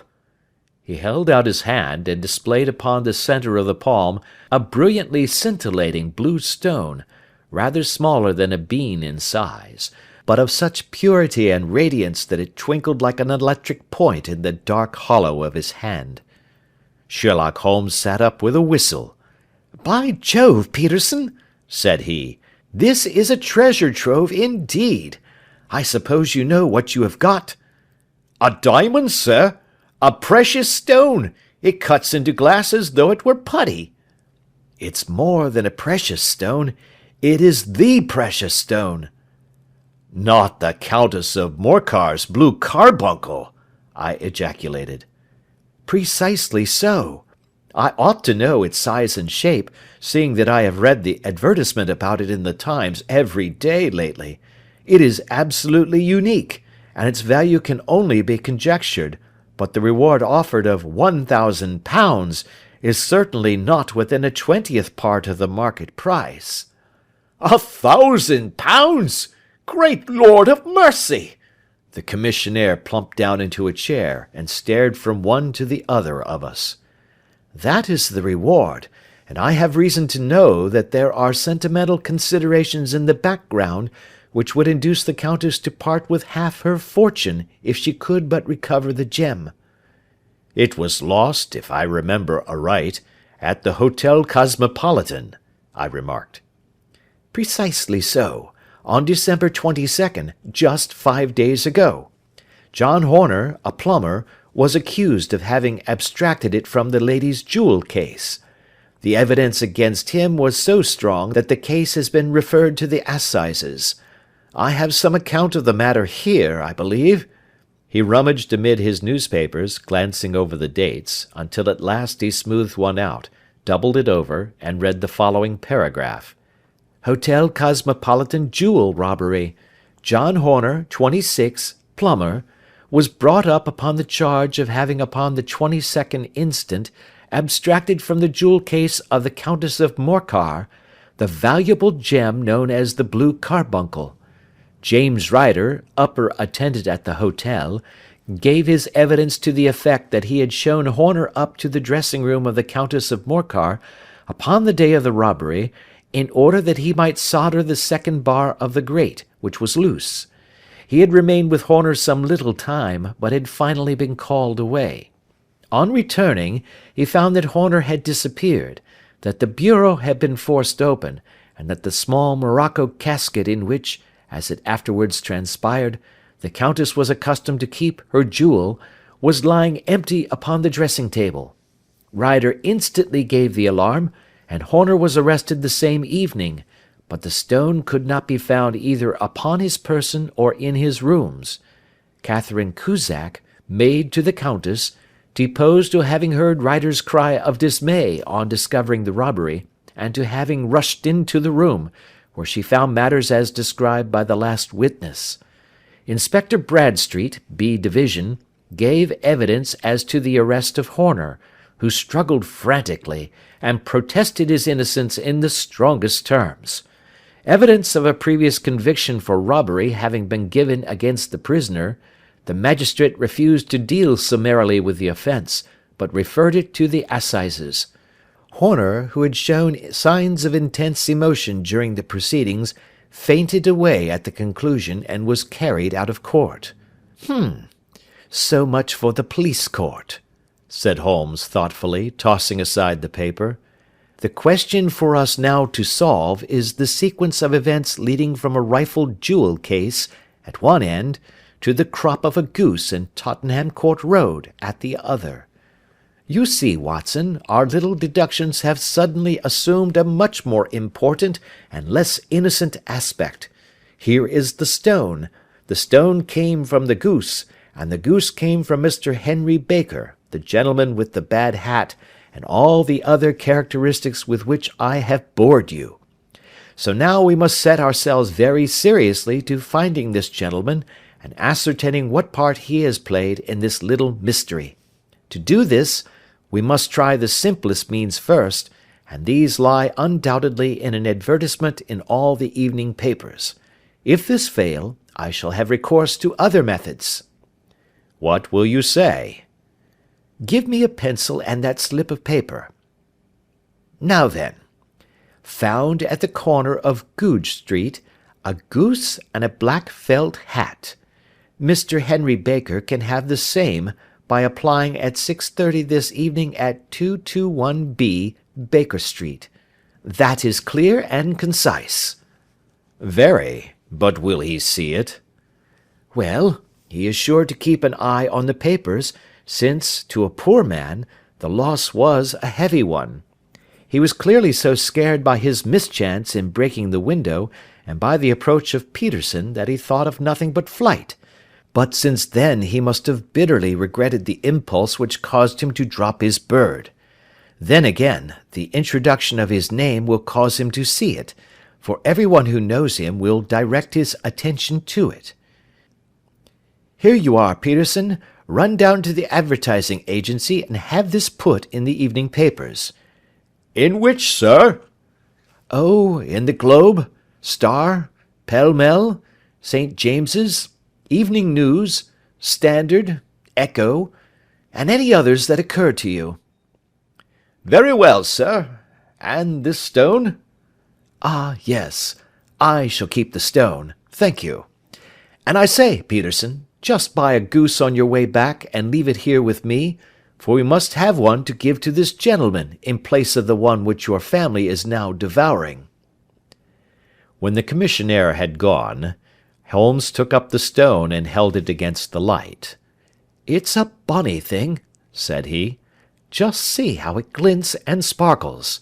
Of course it is the nucleus and focus of crime. Every good stone is. They are the devil's pet baits. In the larger and older jewels, every facet may stand for a bloody deed. This stone is not yet 20 years old. It was found in the banks of the Amoy River in southern China, and is remarkable in having every characteristic of the carbuncle, save that it is blue in shade instead of ruby red. In spite of its youth, it has already a sinister history.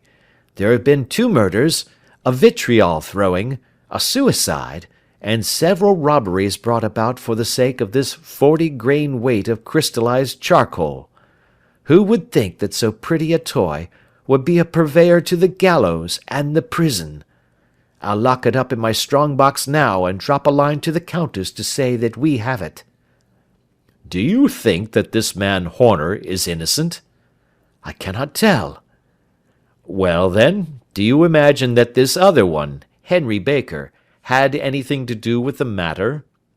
It is, I think, much more likely that Henry Baker is an absolutely innocent man, who had no idea that the bird which he was carrying was of considerably more value than if it were made of solid gold. That, however, I shall determine by a very simple test, if we have an answer to our advertisement. And you can do nothing until then? Nothing. In that case I shall continue my professional round, but I shall come back in the evening at the hour you have mentioned, for I should like to see the solution of so tangled a business. Very glad to see you. I dine at 7. There is a woodcock, I believe.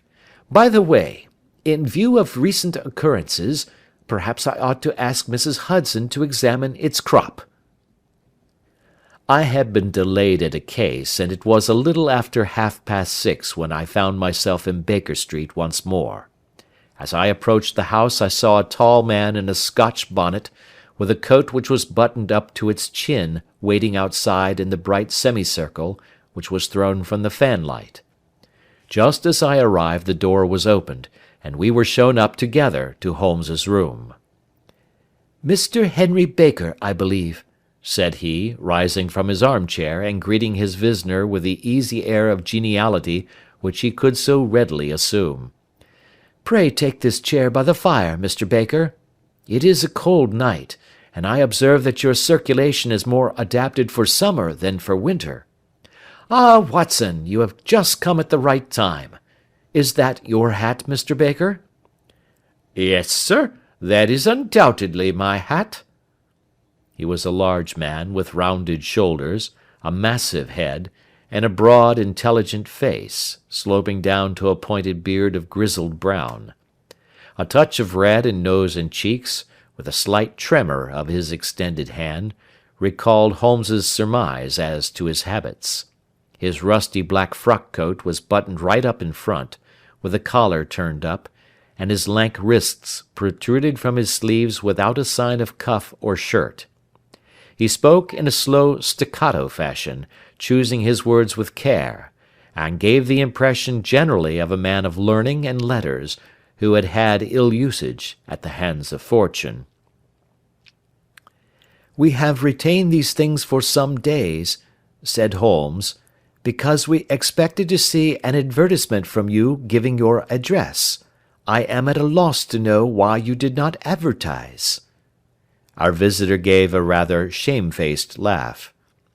"Shillings have not been so plentiful with me as they once were," he remarked. "I had no doubt that the gang of roughs who assaulted me had carried off both my hat and the bird.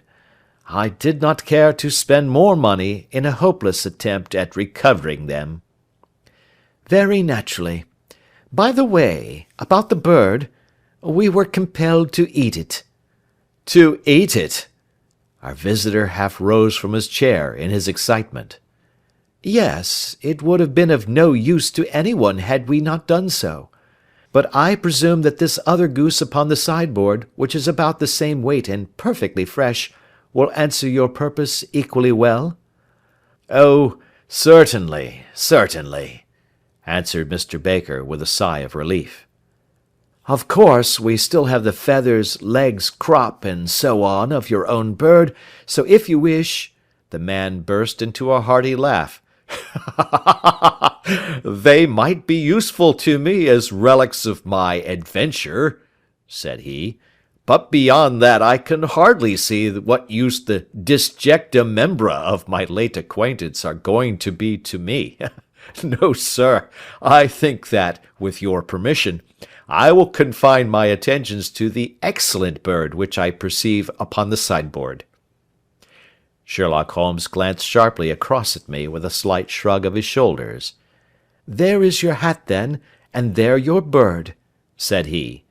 "By the way, would it bore you to tell me where you got the other one from? I am somewhat of a fowl fancier, and I have seldom seen a better grown goose." "Certainly, sir," said Baker, who had risen and tucked his newly gained property under his arm. "There are a few of us who frequent the Alpha Inn, near the museum. We are to be found in the museum itself during the day, you understand. This year our good host, Windigate by name, instituted a goose club, by which, on consideration of some few pence every week, we were each to receive a bird at Christmas. My pence were duly paid, and the rest is familiar to you. I am much indebted to you, sir, for a Scotch bonnet is fitted neither to my years nor my gravity." With a comical pomposity of manner, he bowed solemnly to both of us, and strode off upon his way. "So much for Mr. Henry Baker," said Holmes, when he had closed the door behind him. "It is quite certain that he knows nothing whatever about the matter. Are you hungry, Watson?" "Not particularly." "Then I suggest that we turn our dinner into a supper and follow up this clue while it is still hot." "By all means." It was a bitter night, so we drew on our ulsters and wrapped cravats about our throats. Outside, the stars were shining coldly in a cloudless sky, and the breath of the passers-by blew out into smoke like so many pistol shots. Our footfalls rang out crisply and loudly as we swung out through the Doctor's Quarter, Wimpole Street, Harley Street, and so through Wigmore Street into Oxford Street. In a quarter of an hour we were in Bloomsbury at the Alpha Inn, which is a small public-house at the corner of one of the streets which runs down into Holborn. Holmes pushed open the door of the private bar, and ordered 2 glasses of beer from the ruddy-faced, white-aproned landlord. "Your beer should be excellent if it is as good as your geese," said he. "My geese!" The man seemed surprised. "Yes, I was speaking only half an hour ago to Mr. Henry Baker, who was a member of your goose club." "Ah, yes, I see. But you see, sir, them's not our geese." "Indeed. Whose then?" "Well, I got the 2 dozen from a salesman in Covent Garden." "Indeed. I know some of them. Which was it?" "Breckenridge is his name." "Ah, I don't know him. Well, here's your good health, landlord, and prosperity to your house. Good night. Now for Mr. Breckenridge," he continued, buttoning up his coat as we came out into the frosty air. "Remember, Watson, that though we have so homely a thing as a goose at one end of this chain, we have at the other a man who will certainly get 7 years' penal servitude unless we can establish his innocence. It is possible that our inquiry may but confirm his guilt, but in any case, we have a line of investigation which has been missed by the police, and which a singular chance has placed in our hands. Let us follow it out to the bitter end.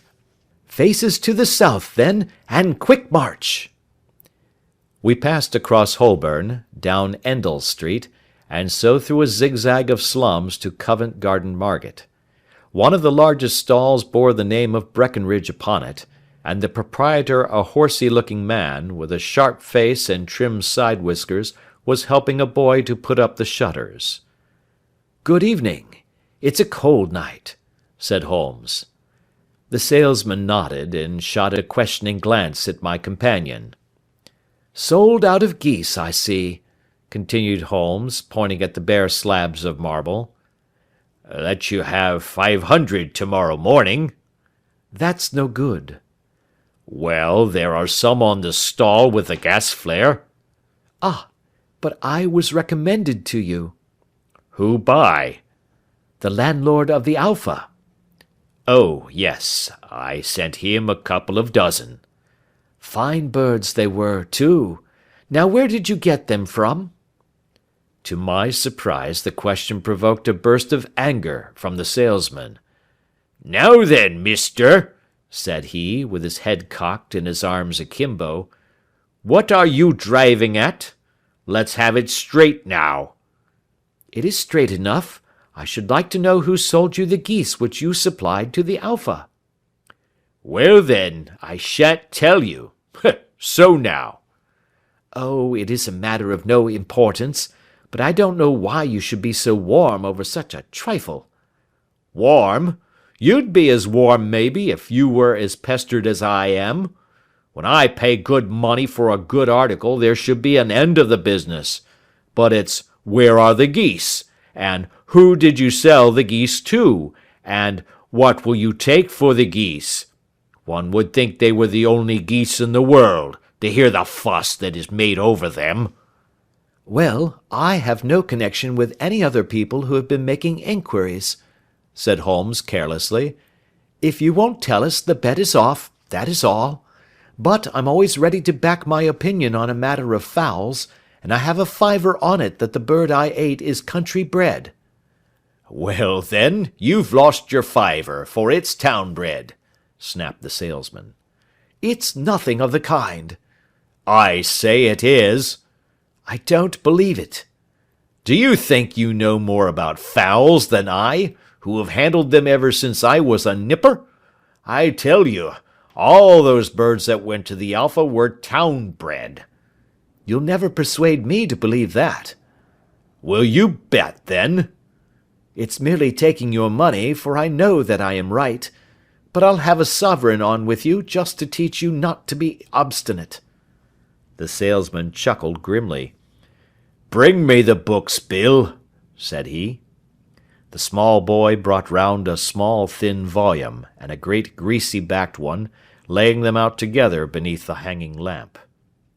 "Now then, Mr. Cocksure," said the salesman, "I thought that I was out of geese, but before I finish you'll find that there is still one left in my shop. You see this little book? Well? That's the list of the folk from whom I buy. Do you see? Well, then, here on this page are the country folk, and the numbers after their names are where their accounts are in the big ledger. Now then, you see this other page in red ink? Well, that is a list of my town suppliers. Now, look at that third name. Just read it out to me." "Mrs. Oakshott, 117 Brixton Road, 249, read Holmes. "Quite so. Now turn that up in the ledger." Holmes turned to the page indicated. "Here you are. Mrs. Oakshott, 117 Brixton Road, egg and poultry supplier." "Now then, what's the last entry?" "December 22nd, 24 geese at 7 shillings 6 pence. "Quite so. There you are. And underneath?" "Sold to Mr. Windicate of the Alpha at 12 shillings. "What have you to say now?" Sherlock Holmes looked deeply chagrined. He drew a sovereign from his pocket and threw it down upon the slab, turning away with the air of a man whose disgust is too deep for words.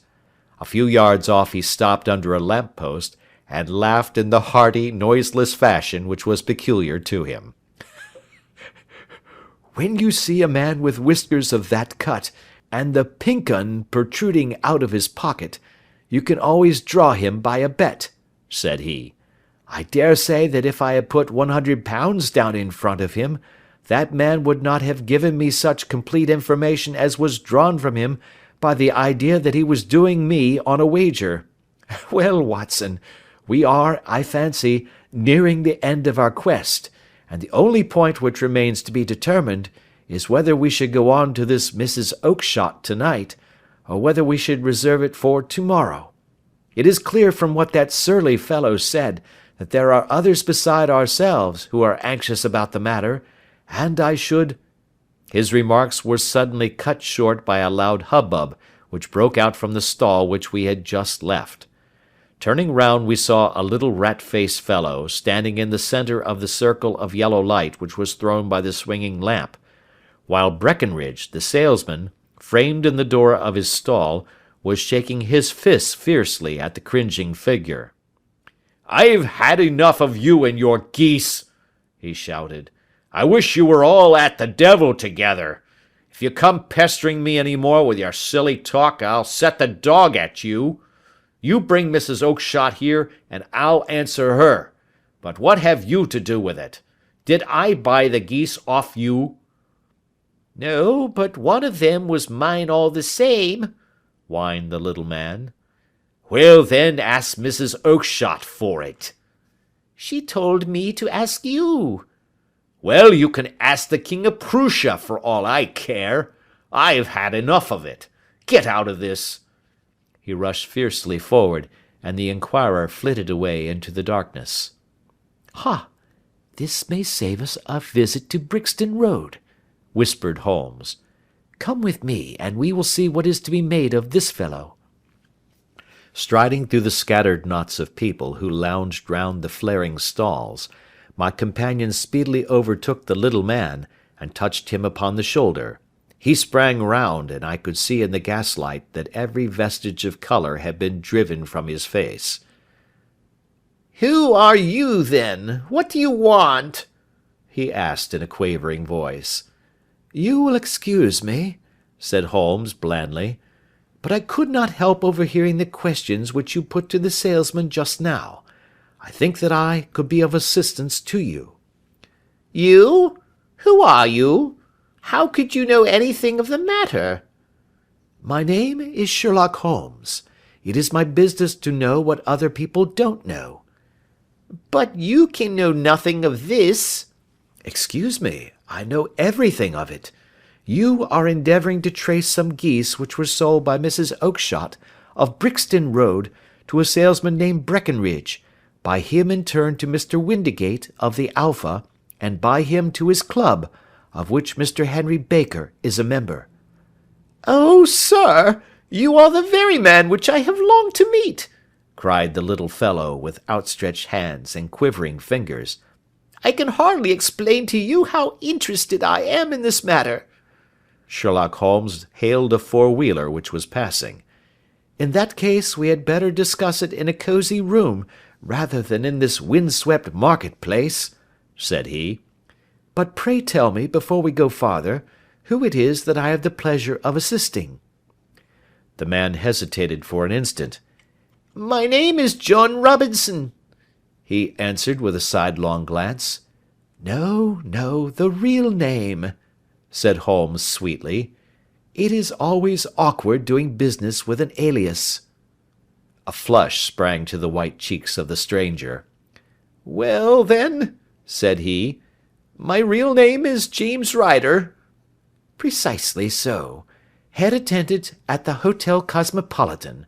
Pray step into the cab, and I shall soon be able to tell you everything which you would wish to know." The little man stood glancing from one to the other of us with half-frightened, half-hopeful eyes, as one who is not sure whether he is on the verge of a windfall or of a catastrophe. Then he stepped into the cab, and in half an hour we were back in the sitting-room at Baker Street. Nothing had been said during our drive, but the high, thin breathing of our new companion, and the claspings and unclaspings of his hands, spoke of the nervous tension within him. "Here we are," said Holmes cheerily as we filed into the room. "The fire looks very seasonable in this weather. You look cold, Mr. Ryder. Pray take the basket chair. I will just put on my slippers before we settle this little matter of yours. Now then, you want to know what became of those geese?" "Yes, sir." "Or rather, I fancy, of that goose. It was one bird, I imagine, in which you were interested, white, with a black bar across the tail." Ryder quivered with emotion. "Oh, sir," he cried, "can you tell me where it went to?" "It came here." "Here?" "Yes, and a most remarkable bird it proved. I don't wonder that you should take an interest in it. It laid an egg after it was dead, the bonniest, brightest little blue egg that ever was seen. I have it here in my museum." Our visitor staggered to his feet, and clutched the mantelpiece with his right hand. Holmes unlocked his strong-box, and held up the blue carbuncle, which shone out like a star with a cold, brilliant, many-pointed radiance. Ryder stood glaring with a drawn face, uncertain whether to claim or to disown it. "The game's up, Ryder," said Holmes quietly. "Hold up, man, or you'll be into the fire. Give him an arm back into his chair, Watson. He's not got blood enough to go in for felony with impunity. Give him a dash of brandy. So, now he looks a little more human. What a shrimp it is, to be sure." For a moment he had staggered and nearly fallen, but the brandy brought a tinge of colour into his cheeks, and he sat staring with frightened eyes at his accuser. "I have almost every link in my hands, and all the proofs which I could possibly need, so there is little which you need tell me. Still, that little may as well be cleared up to make the case complete. You had heard, Ryder, of this blue stone of the Countess of Morcar's?" "It was Catherine Cusack who told me of it," he said in a cracking voice. "I see. Her ladyship's waiting-maid. Well, the temptation of sudden wealth so easily acquired was too much for you, as it has been for better men before you, but you were not very scrupulous in the means you used. It seems to me, Ryder, that there is the making of a very pretty villain in you. You knew that this man Horner, the plumber, had been concerned in some such matter before, and that suspicion would rest the more readily upon him. What did you do then? You made some small job in my lady's room, you and your confederate Cusack, and you managed that he should be the man sent for. Then, when he had left, you rifled the jewel case, raised the alarm, and had this unfortunate man arrested. You then—" Ryder threw himself down suddenly upon the rug and clutched at my companion's knees. "For God's sake, have mercy!" he shrieked. "Think of my father, of my mother. It would break their hearts. I never went wrong before. I never will again. I swear it. I'll swear it on a Bible. Oh, don't bring it into court. For Christ's sake, don't." "Get back into your chair," said Holmes sternly. "It is very well to cringe and crawl now, but you thought little enough of this poor Horner in the dock for a crime of which he knew nothing." "I will fly, Mr. Holmes. I will leave the country, sir. Then the charge against him will break down." We will talk about that. And now let us hear a true account of the next act. How came the stone into the goose, and how came the goose into the open market?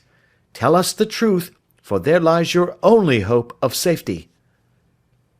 Ryder passed his tongue over his parched lips. "I will tell you it just as it happened, sir," said he.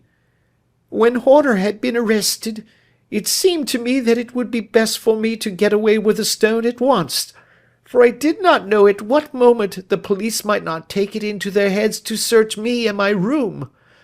There was no place about the hotel where it would be safe.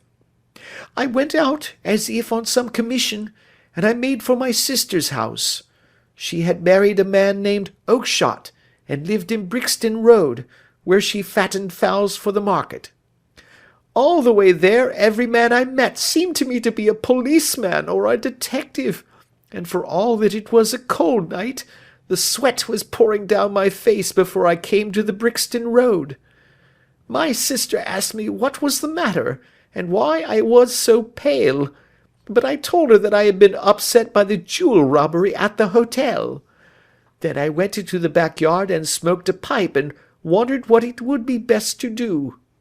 I had a friend once called Maudsley, who went to the bad, and has just been serving his time in Pentonville. One day he had met me, and fell into talk about the ways of thieves, and how they could get rid of what they stole. I knew that he would be true to me, for I knew one or two things about him, so I made up my mind to go right on to Kilburn, where he lived, and take him into my confidence. He would show me how to turn the stone into money, but how to get to him in safety. I thought of the agonies I had gone through in coming from the hotel. I might at any moment be seized and searched, and there would be the stone in my waistcoat pocket. I was leaning against the wall at the time, and looking at the geese which were waddling about round my feet, and suddenly an idea came into my head which showed me how I could beat the best detective that ever lived. My sister had told me some weeks before that I might have the pick of her geese for a Christmas present, and I knew that she was always as good as her word.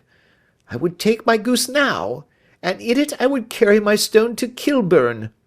There was a little shed in the yard, and behind this I drove one of the birds, a fine big one, white, with a barred tail. I caught it, and prying its bill open, I thrust the stone down its throat as far as my finger could reach. The bird gave a gulp, and I felt the stone pass along its gullet and down into its crop. But the creature flapped and struggled, and out came my sister to know what was the matter. As I turned to speak to her, the brute broke loose and fluttered off among the others. 'Whatever were you doing with that bird, Jim?' says she. 'Well,' says I, 'you said you'd give me one for Christmas, and I was feeling which was the fattest.' 'Oh,' says she, 'we've set yours aside for you. Jem's bird, we call it. It's the big white one over yonder. There's 26 of them, which makes one for you, and one for us, and 24 for the market.' 'Thank you, Maggie,' says I, 'but if it is all the same to you, I'd rather have that one I was handling just now.' 'The other is a good 3 pound heavier,' said she, 'and we fattened it expressly for you.' 'Never mind, I'll have the other, and I'll take it now,' said I. 'Oh, just as you like,' said she, a little huffed. Which is it you want, then?" "That white one with the barred tail, right in the middle of the flock." "Oh, very well, kill it and take it with you." "Well, I did what she said, Mr. Holmes, and I carried the bird all the way to Kilburn. I told my pal what I had done, for he was a man that it was easy to tell a thing like that to. He laughed until he choked, and we got a knife and opened the goose. My heart turned to water, for there was no sign of the stone, and I knew that some terrible mistake had occurred. I left the bird, rushed back to my sister's, and hurried into the backyard. There was not a bird to be seen there. "Where are they all, Maggie?" I cried. "Gone to the dealers, Jem." "Which dealers?" "Breckenridge, of Covent Garden." "But was there another with a barred tail?" I asked. "The same as the one I chose?" "Yes, Jem, there were two barred-tailed ones, and I never could tell them apart." "Well, then, of course I saw it all, and I ran off as hard as my feet would carry me to this man Breckenridge, but he had sold the lot at once, and not one word would he tell me as to where they had gone. You heard him yourselves to-night. Well, he has always answered me like that. My sister thinks that I am going mad. Sometimes I think that I am myself, and now I am myself a branded thief, without ever having touched the wealth for which I sold my character. God help me! God help me!" He burst into convulsive sobbing, with his face buried in his hands. There was a long silence, broken only by his heavy breathing and by the measured tapping of Sherlock Holmes's finger-tips upon the edge of the table. Then my friend rose and threw open the door. "Get out," said he. "What, sir? Oh, heaven bless you!" "No more words. Get out." And no more words were needed. There was a rush, a clatter upon the stairs, the bang of a door, and the crisp rattle of running footfalls from the street. "After all, Watson," said Holmes, reaching up his hand for his clay pipe, "I am not retained by the police to supply their deficiencies. If Horner were in danger it would be another thing, but this fellow will not appear against him, and the case must collapse. I suppose that I am commuting a felony, but it is just possible that I am saving a soul. This fellow will not go wrong again. He is too terribly frightened. Send him to jail now, and you will make him a jailbird for life. Besides, it is the season of forgiveness. Chance has put in our way a most singular and whimsical problem, and its solution is its own reward. If you will have the goodness to touch the bell, Doctor, we will begin another investigation, in which also a bird will be the chief feature." End of Adventure 7.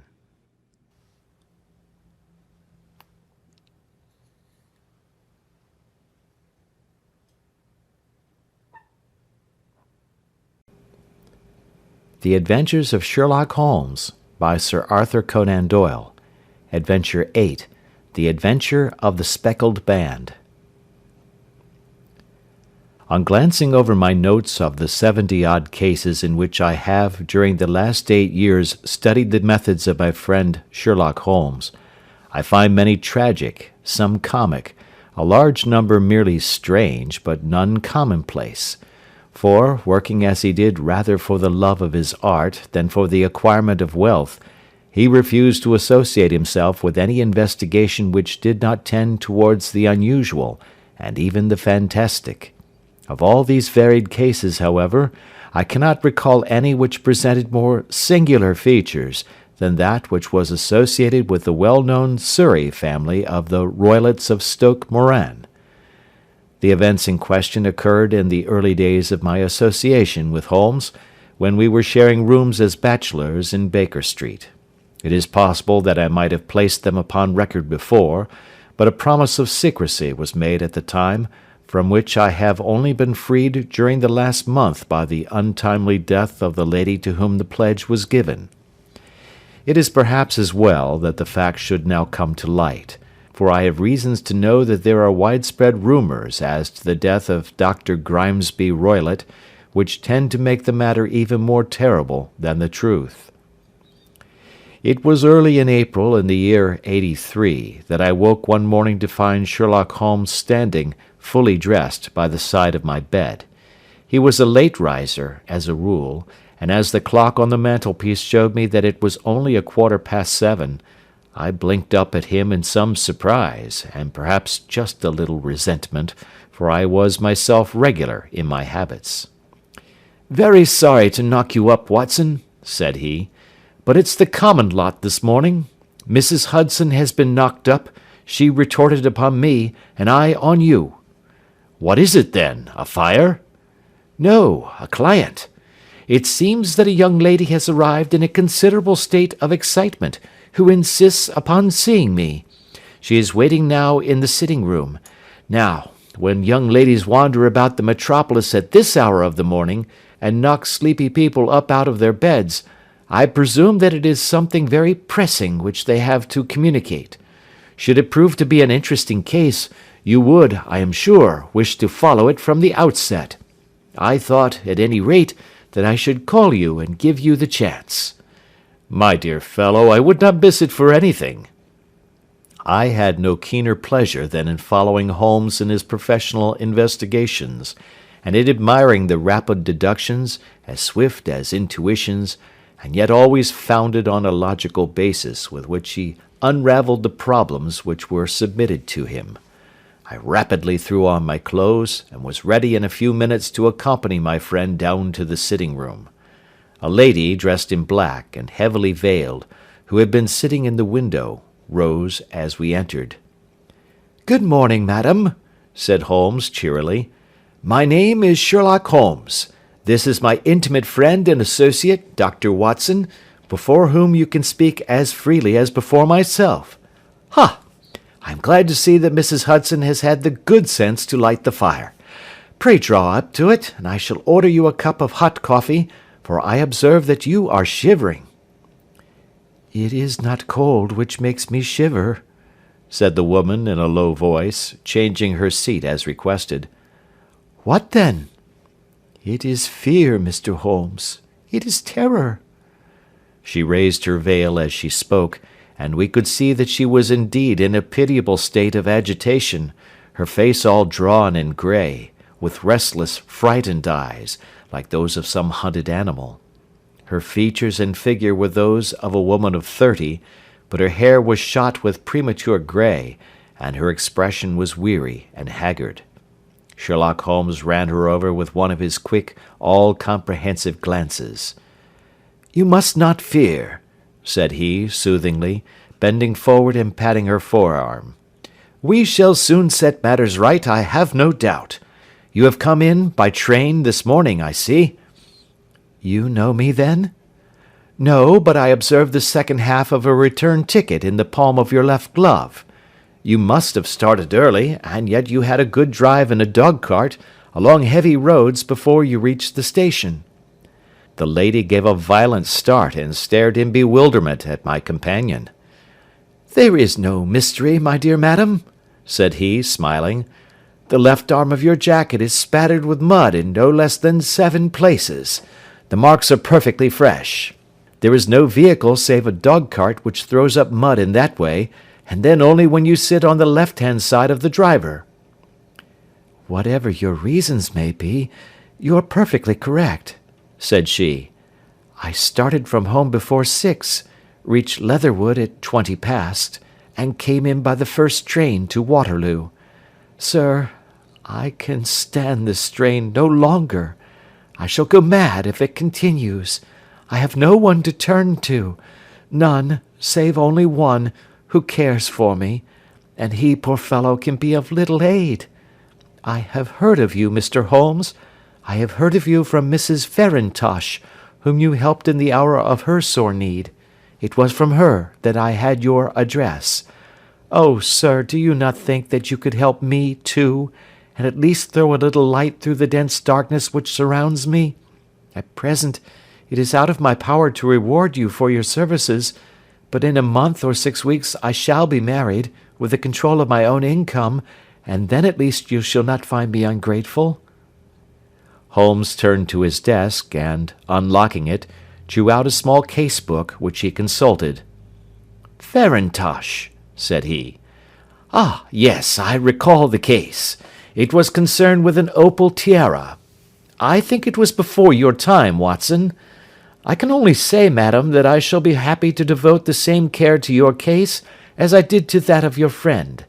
As to reward, my profession is its own reward, but you are at liberty to defray whatever expenses I may be put to at the time which suits you best. And now I beg that you will lay before us everything that may help us in forming an opinion upon the matter." "Alas," replied our visitor, "the very horror of my situation lies in the fact that my fears are so vague, and my suspicions depend so entirely upon small points, which might seem trivial to another, that even he to whom of all others I have a right to look for help and advice looks upon all that I tell him about it as the fancies of a nervous woman. He does not say so, but I can read it from his soothing answers and averted eyes. But I have heard, Mr. Holmes, that you can see deeply into the manifold wickedness of the human heart. You may advise me how to walk amid the dangers which encompass me." "I am all attention, madam." "My name is Helen Stoner, and I am living with my stepfather, who is the last survivor of one of the oldest Saxon families in England, the Roylotts of Stoke Moran, on the western border of Surrey." Holmes nodded his head. "The name is familiar to me," said he. "The family was at one time among the richest in England, and the estates extended over the borders into Berkshire in the north and Hampshire in the west. In the last century, however, 4 successive heirs were of a dissolute and wasteful disposition, and the family ruin was eventually completed by a gambler in the days of the Regency. Nothing was left save a few acres of ground, and the 200-year-old house, which is itself crushed under a heavy mortgage. The last squire dragged out his existence there, living the horrible life of an aristocratic pauper, but his only son, my stepfather, seeing that he must adapt himself to the new conditions, obtained an advance from a relative which enabled him to take a medical degree, and went out to Calcutta, where, by his professional skill and his force of character, he established a large practice. In a fit of anger, however, caused by some robberies which had been perpetrated in the house, he beat his native butler to death and narrowly escaped a capital sentence. As it was, he suffered a long term of imprisonment, and afterwards returned to England a morose and disappointed man. When Dr. Roylott was in India he married my mother, Mrs. Stoner, the young widow of Major General Stoner, of the Bengal Artillery. My sister Julia and I were twins, and we were only 2 years old at the time of my mother's remarriage. She had a considerable sum of money, not less than £1,000 a year, and this she bequeathed to Dr. Roylott entirely while we resided with him, with the provision that a certain annual sum should be allowed to each of us in the event of our marriage. Shortly after our return to England my mother died. She was killed 8 years ago in a railway accident near Crewe. Dr. Roylott then abandoned his attempts to establish himself in practice in London, and took us to live with him in the old ancestral house at Stoke Moran. The money which my mother had left was enough for all our wants, and there seemed to be no obstacle to our happiness. But a terrible change came over our stepfather about this time. Instead of making friends and exchanging visits with our neighbours, who had at first been overjoyed to see a Roylott of Stoke Moran back in the old family seat, he shut himself up in his house, and seldom came out save to indulge in ferocious quarrels with whoever might cross his path. Violence of temper approaching to mania has been hereditary in the men of the family, and in my stepfather's case it had, I believe, been intensified by his long residence in the tropics. A series of disgraceful brawls took place, 2 of which ended in the police court, until at last he became the terror of the village, and the folks would fly at his approach, for he is a man of immense strength, and absolutely uncontrollable in his anger. Last week he hurled the local blacksmith over a parapet into a stream, and it was only by paying over all the money which I could gather together that I was able to avert another public exposure. He had no friends at all save the wandering gipsies, and he would give these vagabonds leave to encamp upon the few acres of bramble-covered land which represent the family estate, and would accept in return the hospitality of their tents, wandering away with them sometimes for weeks on end. He has a passion also for Indian animals, which are sent over to him by a correspondent, and he has at this moment a cheetah and a baboon, which wander freely over his grounds and are feared by the villagers almost as much as their master. You can imagine from what I say that my poor sister Julia and I had no great pleasure in our lives. No servant would stay with us, and for a long time we did all the work of the house. She was but 30 at the time of her death, and yet her hair had already begun to whiten, even as mine has. Your sister is dead, then? She died just 2 years ago, and it is of her death that I wish to speak to you. You can understand that, living the life which I have described, we were little likely to see anyone of our own age and position. We had, however, an aunt, my mother's maiden sister, Miss Honoria Westphail, who lives near Harrow, and we were occasionally allowed to pay short visits at this lady's house. Julia went there at Christmas 2 years ago, and met there a half-pay major of marines, to whom she became engaged. My stepfather learned of the engagement when my sister returned, and offered no objection to the marriage, but within a fortnight of the day which had been fixed for the wedding, the terrible event occurred which has deprived me of my only companion." Sherlock Holmes had been leaning back in his chair with his eyes closed and his head sunk in a cushion, but he half opened his lids now and glanced across at his visitor. "Pray be precise as to details," said he. "It is easy for me to be so, for every event of that dreadful time is seared into my memory. The manor house is, as I have already said, very old, and only one wing is now inhabited. The bedrooms in this wing are on the ground floor, the sitting rooms being in the central block of the buildings. Of these bedrooms, the first is Dr. Roylott's, the second my sister's, and the third my own. There is no communication between them, but they all open out into the same corridor. Do I make myself plain?" "Perfectly so." "The windows of the 3 rooms opened out upon the lawn. That fatal night, Dr. Roylott had gone to his room early, though we knew that he had not retired to rest, for my sister was troubled by the smell of the strong Indian cigars which it was his custom to smoke. She left her room, therefore, and came into mine, where she sat for some time, chatting about her approaching wedding. At 11 o'clock she rose to leave me, but she paused at the door, and looked back. 'Tell me, Helen,' said she, 'have you ever heard anyone whistle in the dead of the night?' 'Never,' said I. 'I suppose that you could not possibly whistle yourself in your sleep?' 'Certainly not. But why?' 'Because during the last few nights I have always, about 3 in the morning, heard a low, clear whistle. I am a light sleeper, and it has awakened me. I cannot tell where it came from, perhaps from the next room, perhaps from the lawn. I thought that I would just ask you whether you had heard it.' 'No, I have not. It must be those wretched gipsies in the plantation.' 'Very likely, and yet if it were on the lawn, I wonder that you did not hear it also.' 'Ah, but I sleep more heavily than you.' 'Well, it is of no great consequence at any rate.' She smiled back at me, closed my door, and a few moments later I heard her key turn in the lock. 'Indeed?' said Holmes. 'Was it your custom always to lock yourselves in at night?' 'Always.' 'And why?'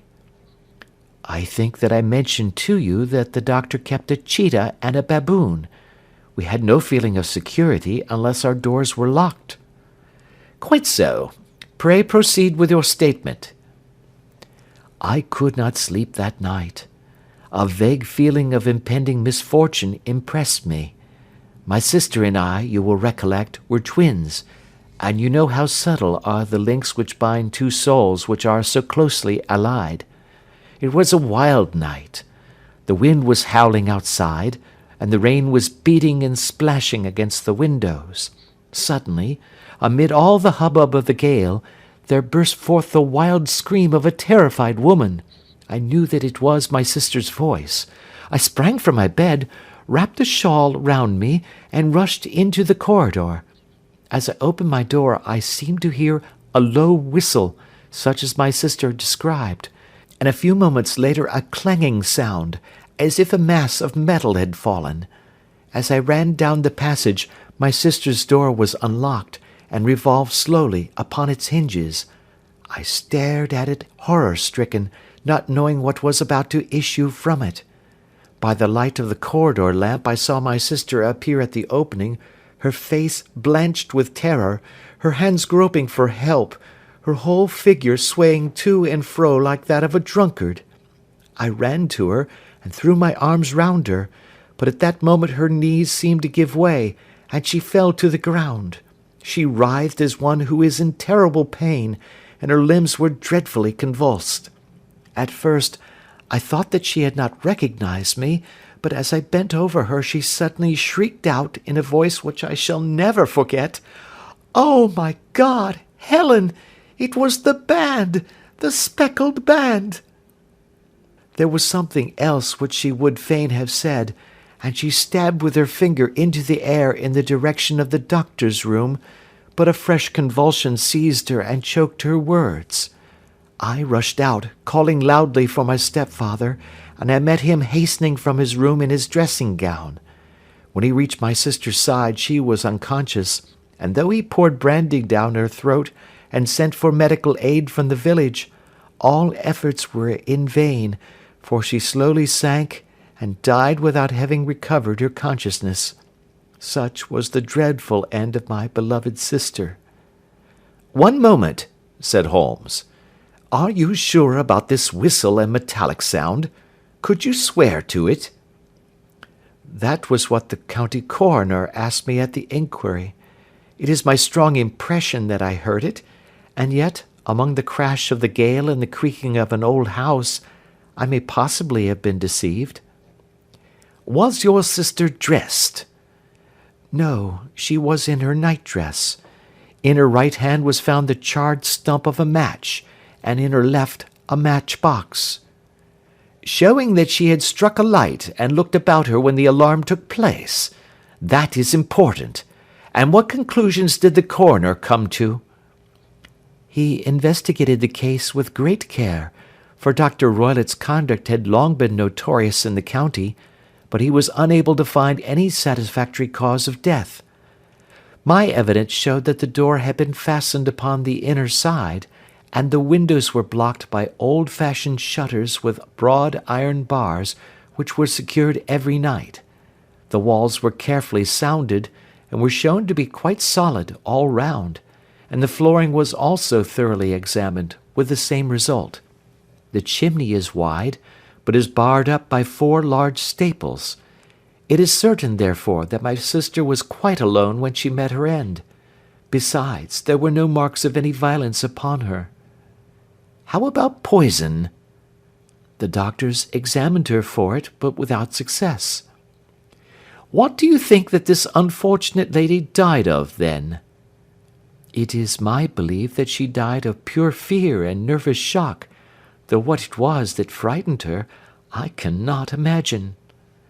"Were there gipsies in the plantation at the time?" "Yes, there were nearly always some there." "Ah, and what did you gather from this allusion to a band, a speckled band?" "Sometimes I have thought that it was merely the wild talk of delirium. Sometimes that it may have referred to some band of people, perhaps to these very gipsies in the plantation. I do not know whether the spotted handkerchiefs which so many of them wear over their heads might have suggested the strange adjective which he used." Holmes shook his head like a man who is far from being satisfied. "These are very deep waters," said he. "Pray go on with your narrative." "2 years have passed since then, and my life has been until lately lonelier than ever. A month ago, however, a dear friend, whom I have known for many years, has done me the honour to ask my hand in marriage. His name is Armitage, Percy Armitage, the second son of Mr. Armitage of Crane Water, near Reading. My stepfather has offered no opposition to the match, and we are to be married in the course of the spring. 2 days ago, some repairs were started in the west wing of the building, and my bedroom wall has been pierced, so that I have had to move into the chamber in which my sister died, and to sleep in the very bed in which she slept. Imagine, then, my thrill of terror when last night, as I lay awake, thinking over her terrible fate, I suddenly heard in the silence of the night the low whistle which had been the herald of her own death. I sprang up and lit the lamp, but nothing was to be seen in the room. I was too shaken to go to bed again, however, so I dressed, and as soon as it was daylight I slipped down, got a dog-cart at the Crown Inn, which is opposite, and drove to Leatherhead, from whence I have come on this morning with the one object of seeing you and asking your advice." "You have done wisely," said my friend. "But have you told me all?" "Yes, all." "Miss Roylott, you have not. You are screening your stepfather." "Why, what do you mean?" For answer, Holmes pushed back the frill of black lace which fringed the hand that lay upon our visitor's knee. 5 little livid spots, the marks of 4 fingers and a thumb, were printed upon the white wrist. "You have been cruelly used," said Holmes. The lady coloured deeply and covered over her injured wrist. "He is a hard man," she said, "and perhaps he hardly knows his own strength." There was a long silence, during which Holmes leaned his chin upon his hands and stared into the crackling fire. "This is a very deep business," he said at last. "There are 1,000 details which I should desire to know before I decide upon our course of action. Yet we have not a moment to lose. If we were to come to Stoke Moran today, would it be possible for us to see over these rooms without the knowledge of your stepfather?" "As it happens, he spoke of coming into town today upon some most important business. It is probable that he will be away all day, and that there will be nothing to disturb you. We have a housekeeper now, but she is old and foolish, and I could easily get her out of the way." "Excellent. You are not averse to this trip, Watson?" "By no means." "Then we shall both come. What are you going to do yourself?" "I have 1 or 2 things which I would wish to do now that I am in town, but I shall return by the 12 o'clock train, so as to be there in time for your coming." "And you may expect us early in the afternoon. I have myself some small business matters to attend to. Will you not wait and breakfast?" "No, I must go. My heart is lightened already since I have confided my trouble to you. I shall look forward to seeing you again this afternoon." She dropped her thick black veil over her face and glided from the room. "And what do you think of it all, Watson?" asked Sherlock Holmes, leaning back in his chair. "It seems to me to be a most dark and sinister business." "Dark enough and sinister enough." "Yet if the lady is correct in saying that the flooring and walls are sound, and that the door, window, and chimney are impassable, then her sister must have been undoubtedly alone when she met her mysterious end." "What becomes, then, of these nocturnal whistles, and what of the very peculiar words of the dying woman?" "I cannot think." "When you combine the ideas of whistles at night, the presence of a band of gipsies who are on intimate terms with this old doctor, the fact that we have every reason to believe that the doctor has an interest in preventing his stepdaughter's marriage, the dying allusion to a band, and finally, The fact that Miss Helen Stoner heard a metallic clang, which might have been caused by one of those metal bars that secured the shutters falling back into its place, I think that there is good ground to think that the mystery may be cleared along those lines." "But what, then, did the gipsies do?" "I cannot imagine." "I see many objections to any such theory." "And so do I. It is precisely for that reason that we are going to Stoke Moran this day. I want to see whether the objections are fatal, or if they may be explained away. But what in the name of the devil—" The ejaculation had been drawn from my companion by the fact that our door had been suddenly dashed open, and that a huge man had framed himself in the aperture. His costume was a peculiar mixture of the professional and of the agricultural, having a black top hat, a long frock coat, and a pair of high gaiters, with a hunting crop swinging in his hand. So tall was he that his hat actually brushed the crossbar of the doorway, and his breadth seemed to span it across from side to side.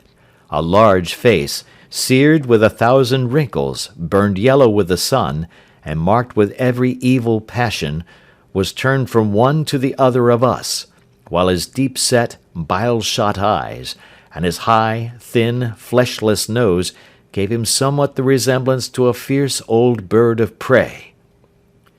"Which of you is Holmes?" asked this apparition. "My name, sir, but you have the advantage of me," said my companion quietly.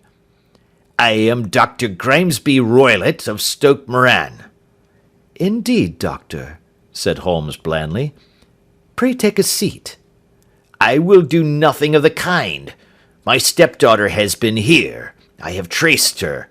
What has she been saying to you?" "It is a little cold for the time of the year," said Holmes. "What has she been saying to you?" cried the old man furiously. "But I have heard that the crocuses promise well," continued my companion imperturbably. "Ha! You put me off, do you?" said our new visitor, taking a step forward and shaking his hunting crop. "I know you, you scoundrel. I have heard of you before. You are Holmes the meddler." My friend smiled. "Holmes the busybody." His smile broadened. "Holmes the Scotland Yard Jack-in-Office." Holmes chuckled heartily. "Your conversation is most entertaining," said he. "When you go out, close the door, for there is a decided draught." "I will go when I have said my say. Don't you dare to meddle with my affairs. I know that Miss Stoner has been here. I traced her. I am a dangerous man to fall foul of. See here." He stepped swiftly forward, seized the poker, and bent it into a curve with his huge brown hands. "See that you keep yourself out of my grip," he snarled, and hurling the twisted poker into the fireplace, he strode out of the room. "He seems a very amiable person," said Holmes, laughing. "Ha, ha! I am not quite so bulky, but if he had remained, I might have shown him that my grip was not much more feeble than his own." As he spoke, he picked up the steel poker and, with a sudden effort, straightened it out again. "Fancy his having the insolence to confound me with the official detective force. This incident gives zest to our investigation, however, and I only trust that our little friend will not suffer from her imprudence in allowing this brute to trace her. And now, Watson, we shall order breakfast, and afterwards I shall walk down to Doctors' Commons, where I hope to get some data which may help us in this matter." It was nearly 1 o'clock when Sherlock Holmes returned from his excursion. He held in his hand a sheet of blue paper, scrawled over with notes and figures. "I have seen the will of the deceased wife," said he. "To determine its exact meaning, I have been obliged to work out the present prices of the investments with which it is concerned. The total income, which at the time of the wife's death was little short of £1,100, is now, through the fall in agricultural prices, not more than £750. Each daughter can claim an income of £250 in case of marriage. It is evident, therefore, that if both girls had married, this beauty would have been a mere pittance, while even one of them would cripple him to a very serious extent. My morning's work has not been wasted, since it has proved that he has the very strongest motives for standing in the way of anything of the sort. And now, Watson, this is too serious for dawdling, especially as the old man is aware that we are interesting ourselves in his affairs. So if you are ready, we shall call a cab and drive to Waterloo. I should be very much obliged if you would slip your revolver into your pocket.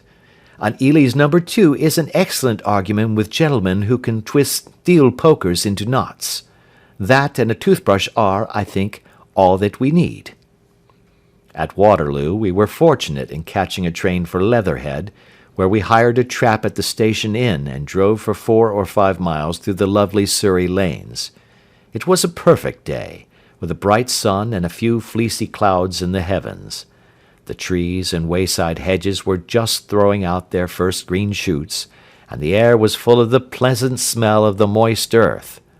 To me, at least, there was a strange contrast between the sweet promise of the spring and this sinister quest upon which we were engaged. My companion sat in the front of the trap, his arms folded, his hat pulled down over his eyes, and his chin sunk upon his breast, buried in the deepest thought. Suddenly, however, he started, tapped me on the shoulder, and pointed over the meadows. "Look there," said he. A heavily timbered park stretched up in a gentle slope, thickening into a grove at the highest point. From amid the branches there jutted out the grey gables and high roof-tree of a very old mansion. "Stoke Moran?" said he. "Yes, sir, that be the house of Dr. Grimesby Roylott," remarked the driver. "There is some building going on there," said Holmes. "That is where we are going." "There's the village," said the driver, pointing to a cluster of roofs some distance to the left. "but if you want to get to the house, you'll find it shorter to get over this stile and so by the footpath over the fields. There it is, where the lady is walking." "And the lady, I fancy, is Miss Stoner," observed Holmes, shading his eyes. "Yes, I think we had better do as you suggest." We got off, paid our fare, and the trap rattled back on its way to Leatherhead. "I thought it as well," said Holmes as we climbed the stile, "that this fellow should think we had come here as architects, or on some definite business. It may stop his gossip. Good afternoon, Miss Stoner. You see that we have been as good as our word." Our client of the morning had hurried forward to meet us with a face which spoke her joy. "I have been waiting so eagerly for you," she cried, shaking hands with us warmly. "All has turned out splendidly. Dr. Roylott has gone to town, and it is unlikely that he will be back before evening." "We have had the pleasure of making the doctor's acquaintance," said Holmes, and in a few words he sketched out what had occurred. Miss Stoner turned white to the lips as she listened. "Good heavens!" she cried. "He has followed me, then?" "So it appears." "He is so cunning that I never know when I am safe from him. What will he say when he returns?" "He must guard himself, for he may find that there is someone more cunning than himself upon his track. You must lock yourself up from him tonight. If he is violent, we shall take you away to your aunt's at Harrow.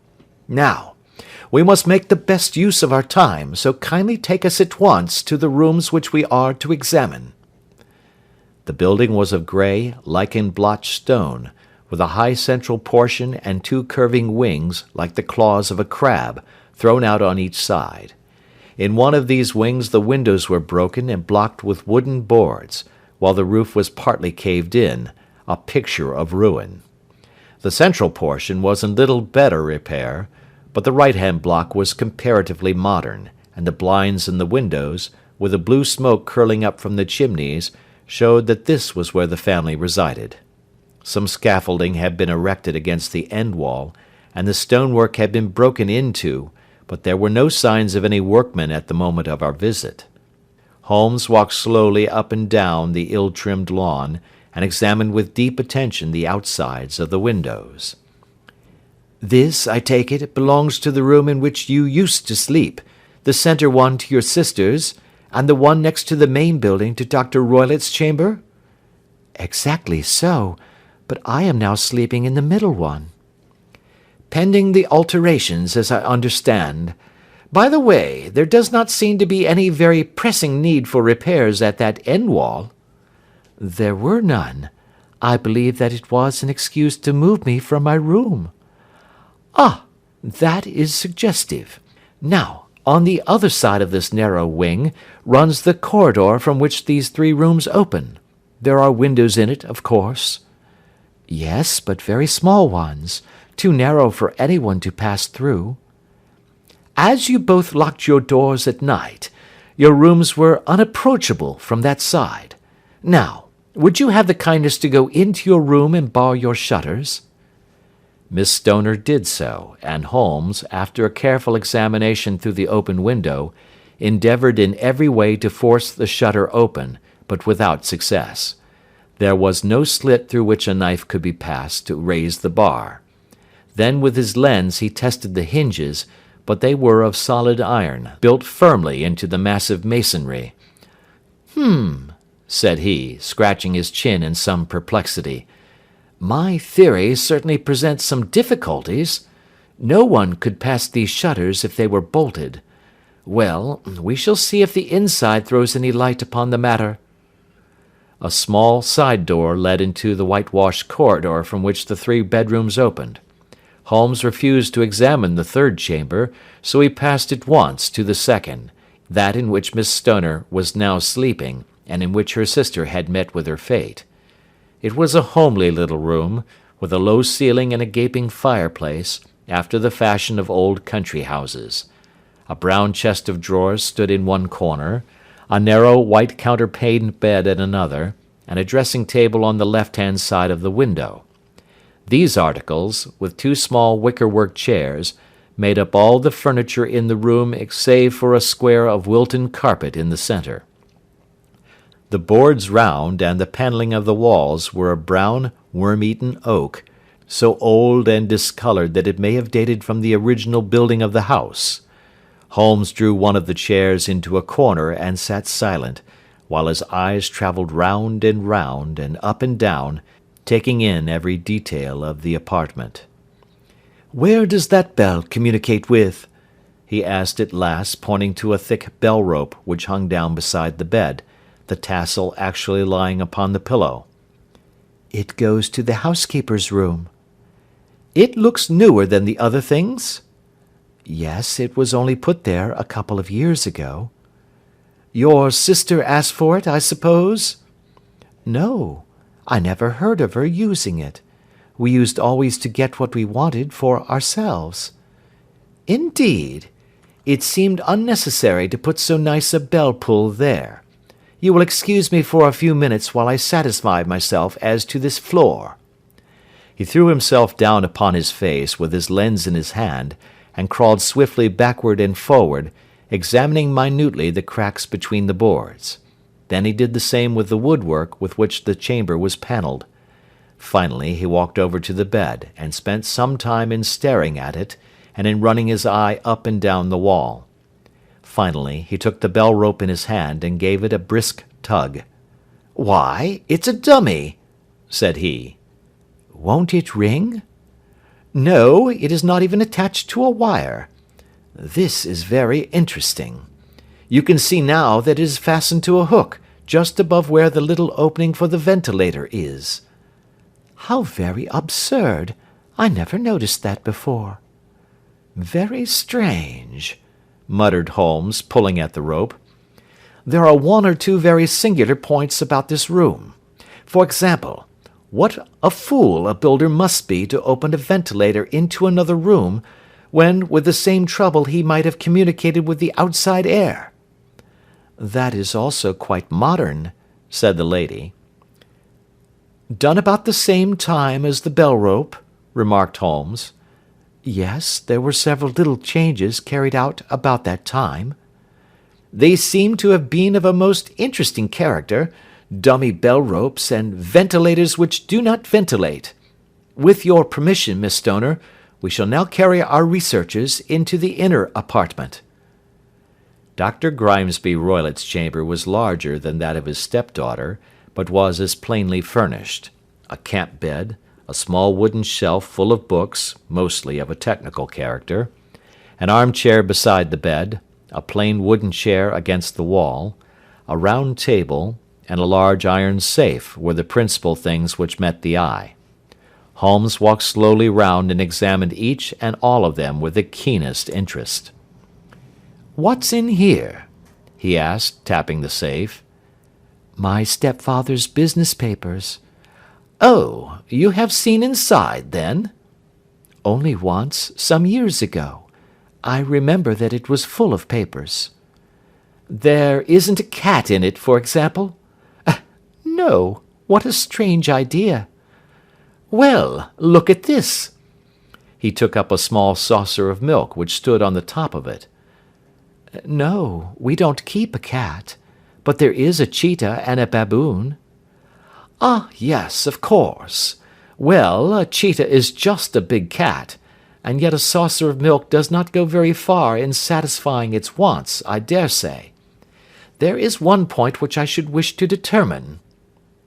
He squatted down in front of the wooden chair and examined the seat of it with the greatest attention. "Thank you, that is quite settled," said he, rising and putting his lens in his pocket. "Hello! Here is something interesting." The object which had caught his eye was a small dog lash hung on one corner of the bed. The lash, however, was curled upon itself and tied so as to make a loop of whipcord. "What do you make of that, Watson?" "It's a common enough lash, but I don't know why it should be tied." "That is not quite so common, is it? Ah me! It's a wicked world, and when a clever man turns his brains to crime, it is the worst of all. I think that I have seen enough now, Miss Stoner, and with your permission we shall walk out upon the lawn." I had never seen my friend's face so grim, or his brows so dark as it was when we turned from the scene of this investigation. We had walked several times up and down the lawn, neither Miss Stoner nor myself liking to break in upon his thoughts before he roused himself from his reverie. "It is very essential, Miss Stoner," said he, "that you should absolutely follow my advice in every respect." "I shall most certainly do so." "The matter is too serious for any hesitation. Your life may depend upon your compliance." "I assure you that I am in your hands." "In the first place, both my friend and I must spend the night in your room." Both Miss Stoner and I gazed at him in astonishment. "Yes, it must be so. Let me explain. I believe that is the village inn over there?" "Yes, that is the Crown." "Very good. Your windows would be visible from there?" "Certainly." "You must confine yourself to your room, on pretence of a headache, when your stepfather comes back. Then when you hear him retire for the night, you must open the shutters of your window, undo the hasp, put your lamp there as a signal to us, and then withdraw quietly with everything which you are likely to want into the room which you used to occupy. I have no doubt that, in spite of the repairs, you could manage there for one night." "Oh, yes, easily." "The rest you will leave in our hands." "But what will you do?" "We shall spend the night in your room, and we shall investigate the cause of this noise which has disturbed you." "I believe, Mr. Holmes, that you have already made up your mind," said Miss Stoner, laying her hand upon my companion's sleeve. "Perhaps I have." "Then, for pity's sake, tell me what was the cause of my sister's death." "I should prefer to have clearer proofs before I speak." "You can at least tell me whether my own thought is correct, and if she died from some sudden fright." "No, I do not think so. I think that there was probably some more tangible cause. And now, Miss Stoner, we must leave you, for if Dr. Roylott returned and saw us, our journey would be in vain. Good-bye, and be brave, for if you will do what I have told you, You may rest assured that we shall soon drive away the dangers that threaten you." Sherlock Holmes and I had no difficulty in engaging a bedroom and sitting room at the Crown Inn. They were on the upper floor, and from our window we could command a view of the avenue gate and of the inhabited wing of Stoke Moran Manor House. At dusk we saw Dr. Grimesby Roylott drive past, his huge form looming up beside the little figure of the lad who drove him. The boy had some slight difficulty in undoing the heavy iron gates, and we heard the hoarse roar of the doctor's voice, and saw the fury with which he shook his clenched fists at him. The trap drove on, and a few minutes later we saw a sudden light spring up among the trees as the lamp was lit in one of the sitting rooms. "Do you know, Watson," said Holmes as we sat together in the gathering darkness, "I have really some scruples as to taking you tonight. There is a distinct element of danger." "Can I be of assistance?" "Your presence might be invaluable." "Then I shall certainly come." "It is very kind of you." "You speak of danger. You have evidently seen more in these rooms than was visible to me." "No, but I fancy that I may have deduced a little more. I imagine that you saw all that I did." "I saw nothing remarkable save the bell rope, and what purpose that could answer I confess is more than I can imagine." "You saw the ventilator too?" "Yes, but I do not think that it is such a very unusual thing to have a small opening between two rooms. It was so small that a rat could hardly pass through." "I knew that we should find a ventilator before ever we came to Stoke Moran." My dear Holmes!" "Oh, yes, I did. You remember in her statement she said that her sister could smell Dr. Roylott's cigar. Now, of course that suggested at once that there must be a communication between the two rooms. It could only be a small one, or it would have been remarked upon at the coroner's inquiry. I deduced a ventilator." "But what harm can there be in that?" "Well, there is at least a curious coincidence of dates. A ventilator is made, a cord is hung, and a lady who sleeps in the bed dies. Does that not strike you?" "I cannot as yet see any connection." "Did you observe anything very peculiar about that bed?" "No." "It was clamped to the floor. Did you ever see a bed fastened like that before?" "I cannot say that I have." "The lady could not move her bed. It must always be in the same relative position to the ventilator and to the rope. Or so we may call it, since it was clearly never meant for a bell pull." "Holmes," I cried, "I seem to see dimly what you are hinting at. We are only just in time to prevent some subtle and horrible crime." "Subtle enough, and horrible enough. When a doctor does go wrong he is the first of criminals. He has nerve and he has knowledge. Palmer and Pritchard were among the heads of their profession. This man strikes even deeper, but I think, Watson, that we shall be able to strike deeper still. Yet we shall have horrors enough before the night is over. For goodness' sake let us have a quiet pipe, and turn our minds for a few hours to something more cheerful." About 9 o'clock the light among the trees was extinguished, and all was dark in the direction of the manor house. 2 hours passed slowly away, and then suddenly, just at the stroke of 11, a single bright light shone out right in front of us. "That is our signal," said Holmes, springing to his feet. "It comes from the middle window." As we passed out he exchanged a few words with the landlord, explaining that we were going on a late visit to an acquaintance, and that it was possible that we might spend the night there. A moment later we were out on the dark road, a chill wind blowing in our faces, and one yellow light twinkling in front of us through the gloom, to guide us on our sombre errand. There was little difficulty in entering the grounds, for unrepaired breaches gaped in the old park wall.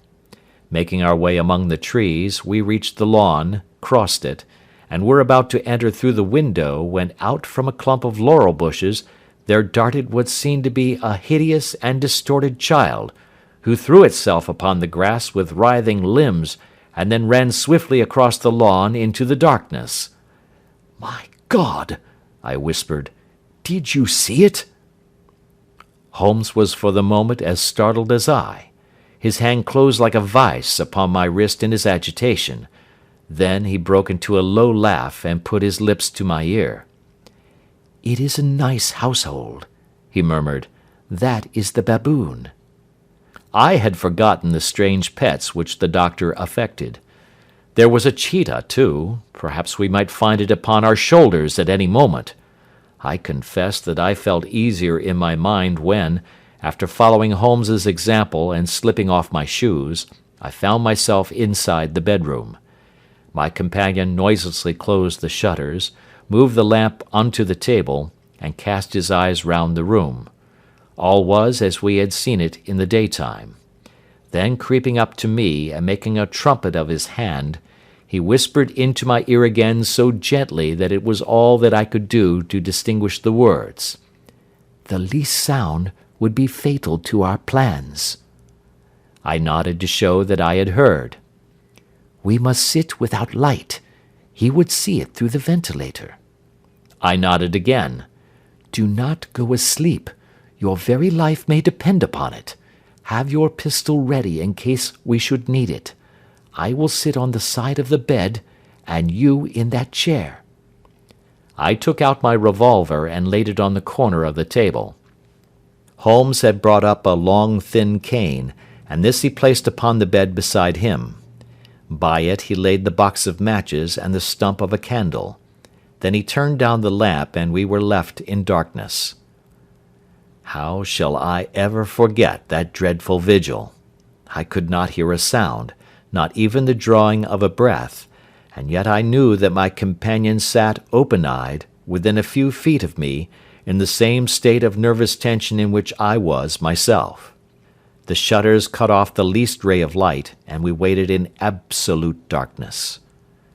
From outside came the occasional cry of a night bird, and once at our very window a long-drawn cat-like whine, which told us that the cheetah was indeed at liberty. Far away we could hear the deep tones of the parish clock, which boomed out every quarter of an hour. How long they seemed, those quarters! 12 struck, and 1, and 2, and 3, and still we sat waiting silently for whatever might befall. Suddenly, there was the momentary gleam of a light up in the direction of the ventilator, which vanished immediately, but was succeeded by a strong smell of burning oil and heated metal. Someone in the next room had lit a dark lantern. I heard a gentle sound of movement, and then all was silent once more, though the smell grew stronger. For half an hour I sat with straining ears. Then suddenly another sound became audible, a very gentle, soothing sound, like that of a small jet of steam escaping continually from a kettle. The instant that we heard it, Holmes sprang from the bed, struck a match, and lashed furiously with his cane at the bell-pull. "You see it, Watson?" he yelled. "You see it?" But I saw nothing. At the moment when Holmes struck the light, I heard a low, clear whistle, but the sudden glare flashing into my weary eyes made it impossible for me to tell what it was at which my friend lashed so savagely. I could, however, see that his face was deadly pale and filled with horror and loathing. He had ceased to strike and was gazing up at the ventilator, when suddenly there broke from the silence of the night the most horrible cry to which I have ever listened. It swelled up louder and louder, a hoarse yell of pain and fear and anger all mingled in the one dreadful shriek. They say that away down in the village, and even in the distant parsonage, that cry raised the sleepers from their beds. It struck cold to our hearts, and I stood gazing at Holmes, and he at me, until the last echoes of it had died away into the silence from which it rose. "What can it mean?" I gasped. "It means that it is all over," Holmes answered. "And perhaps, after all, it is for the best. Take your pistol, and we will enter Dr. Roylott's room." With a grave face he lit the lamp, and led the way down the corridor. Twice he struck at the chamber door without any reply from within. Then he turned the handle and entered, I at his heels, with a cocked pistol in my hand. It was a singular sight which met our eyes. On the table stood a dark lantern with a shutter half open, throwing a brilliant beam of light upon the iron safe, the door of which was ajar. Beside this table, on the wooden chair, sat Dr. Grimesby Roylott, clad in a long grey dressing-gown, his bare ankles protruding beneath, and his feet thrust into red heelless Turkish slippers. Across his lap lay the short stock with the long lash which we had noticed during the day. His chin was cocked upward, and his eyes were fixed in a dreadful, rigid stare at the corner of the ceiling. Round his brow he had a peculiar yellow band, with brownish speckles, which seemed to be bound tightly round his head. As we entered, he made neither sound nor motion. "The band! The speckled band!" whispered Holmes. I took a step forward. In an instant his strange headgear began to move, and there reared itself from among his hair the squat, diamond-shaped head and puffed neck of a loathsome serpent. "It is a swamp adder!" cried Holmes, "the deadliest snake in India. He has died within 10 seconds of being bitten. Violence does in truth recoil upon the violent, and the schemer falls into the pit which he digs for another. Let us thrust this creature back into its den, and we can then remove Miss Stoner to some place of shelter, and let the county police know what has happened." As he spoke, he drew the dog-whip swiftly from the dead man's lap, and throwing the noose round the reptile's neck, he drew it from its horrid perch, and carrying it at arm's length, threw it into the iron safe, which he closed upon it. Such are the true facts of the death of Dr. Grimesby Roylott of Stoke Moran.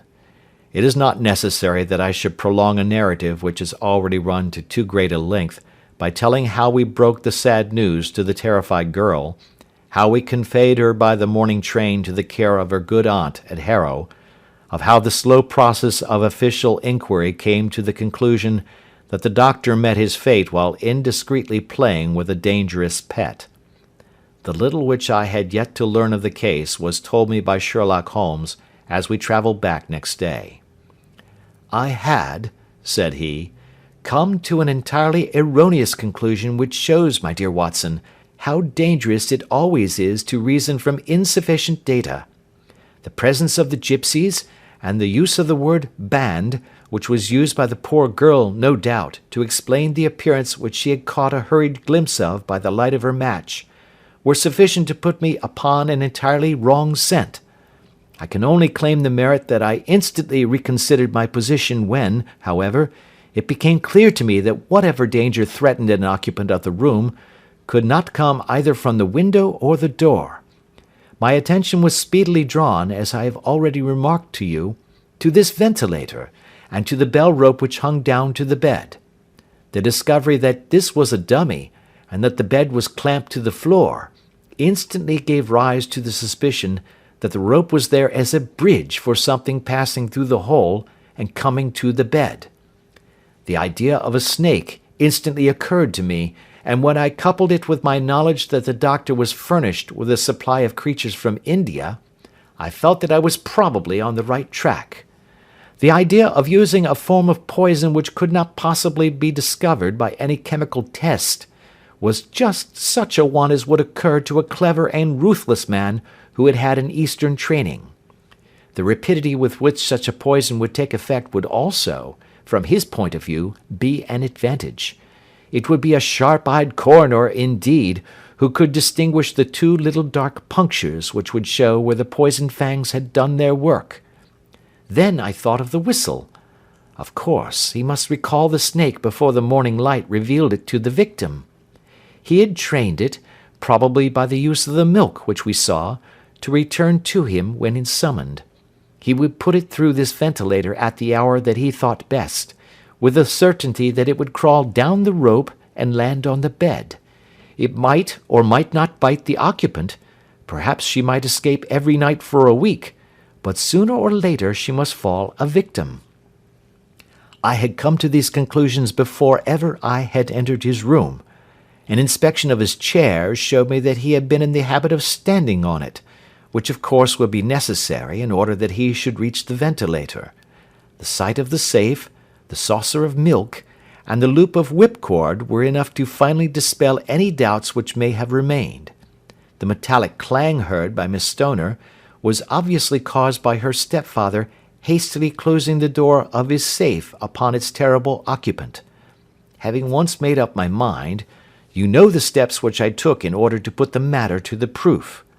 I heard the creature hiss, as I have no doubt that you did also, and I instantly lit the light and attacked it. With the result of driving it through the ventilator. And also with the result of causing it to turn upon its master at the other side.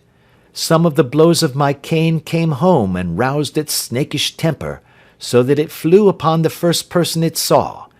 In this way I am no doubt indirectly responsible for Dr. Grimesby Roylott's death, and I cannot say that it is likely to weigh very heavily upon my conscience. End of Adventure 8.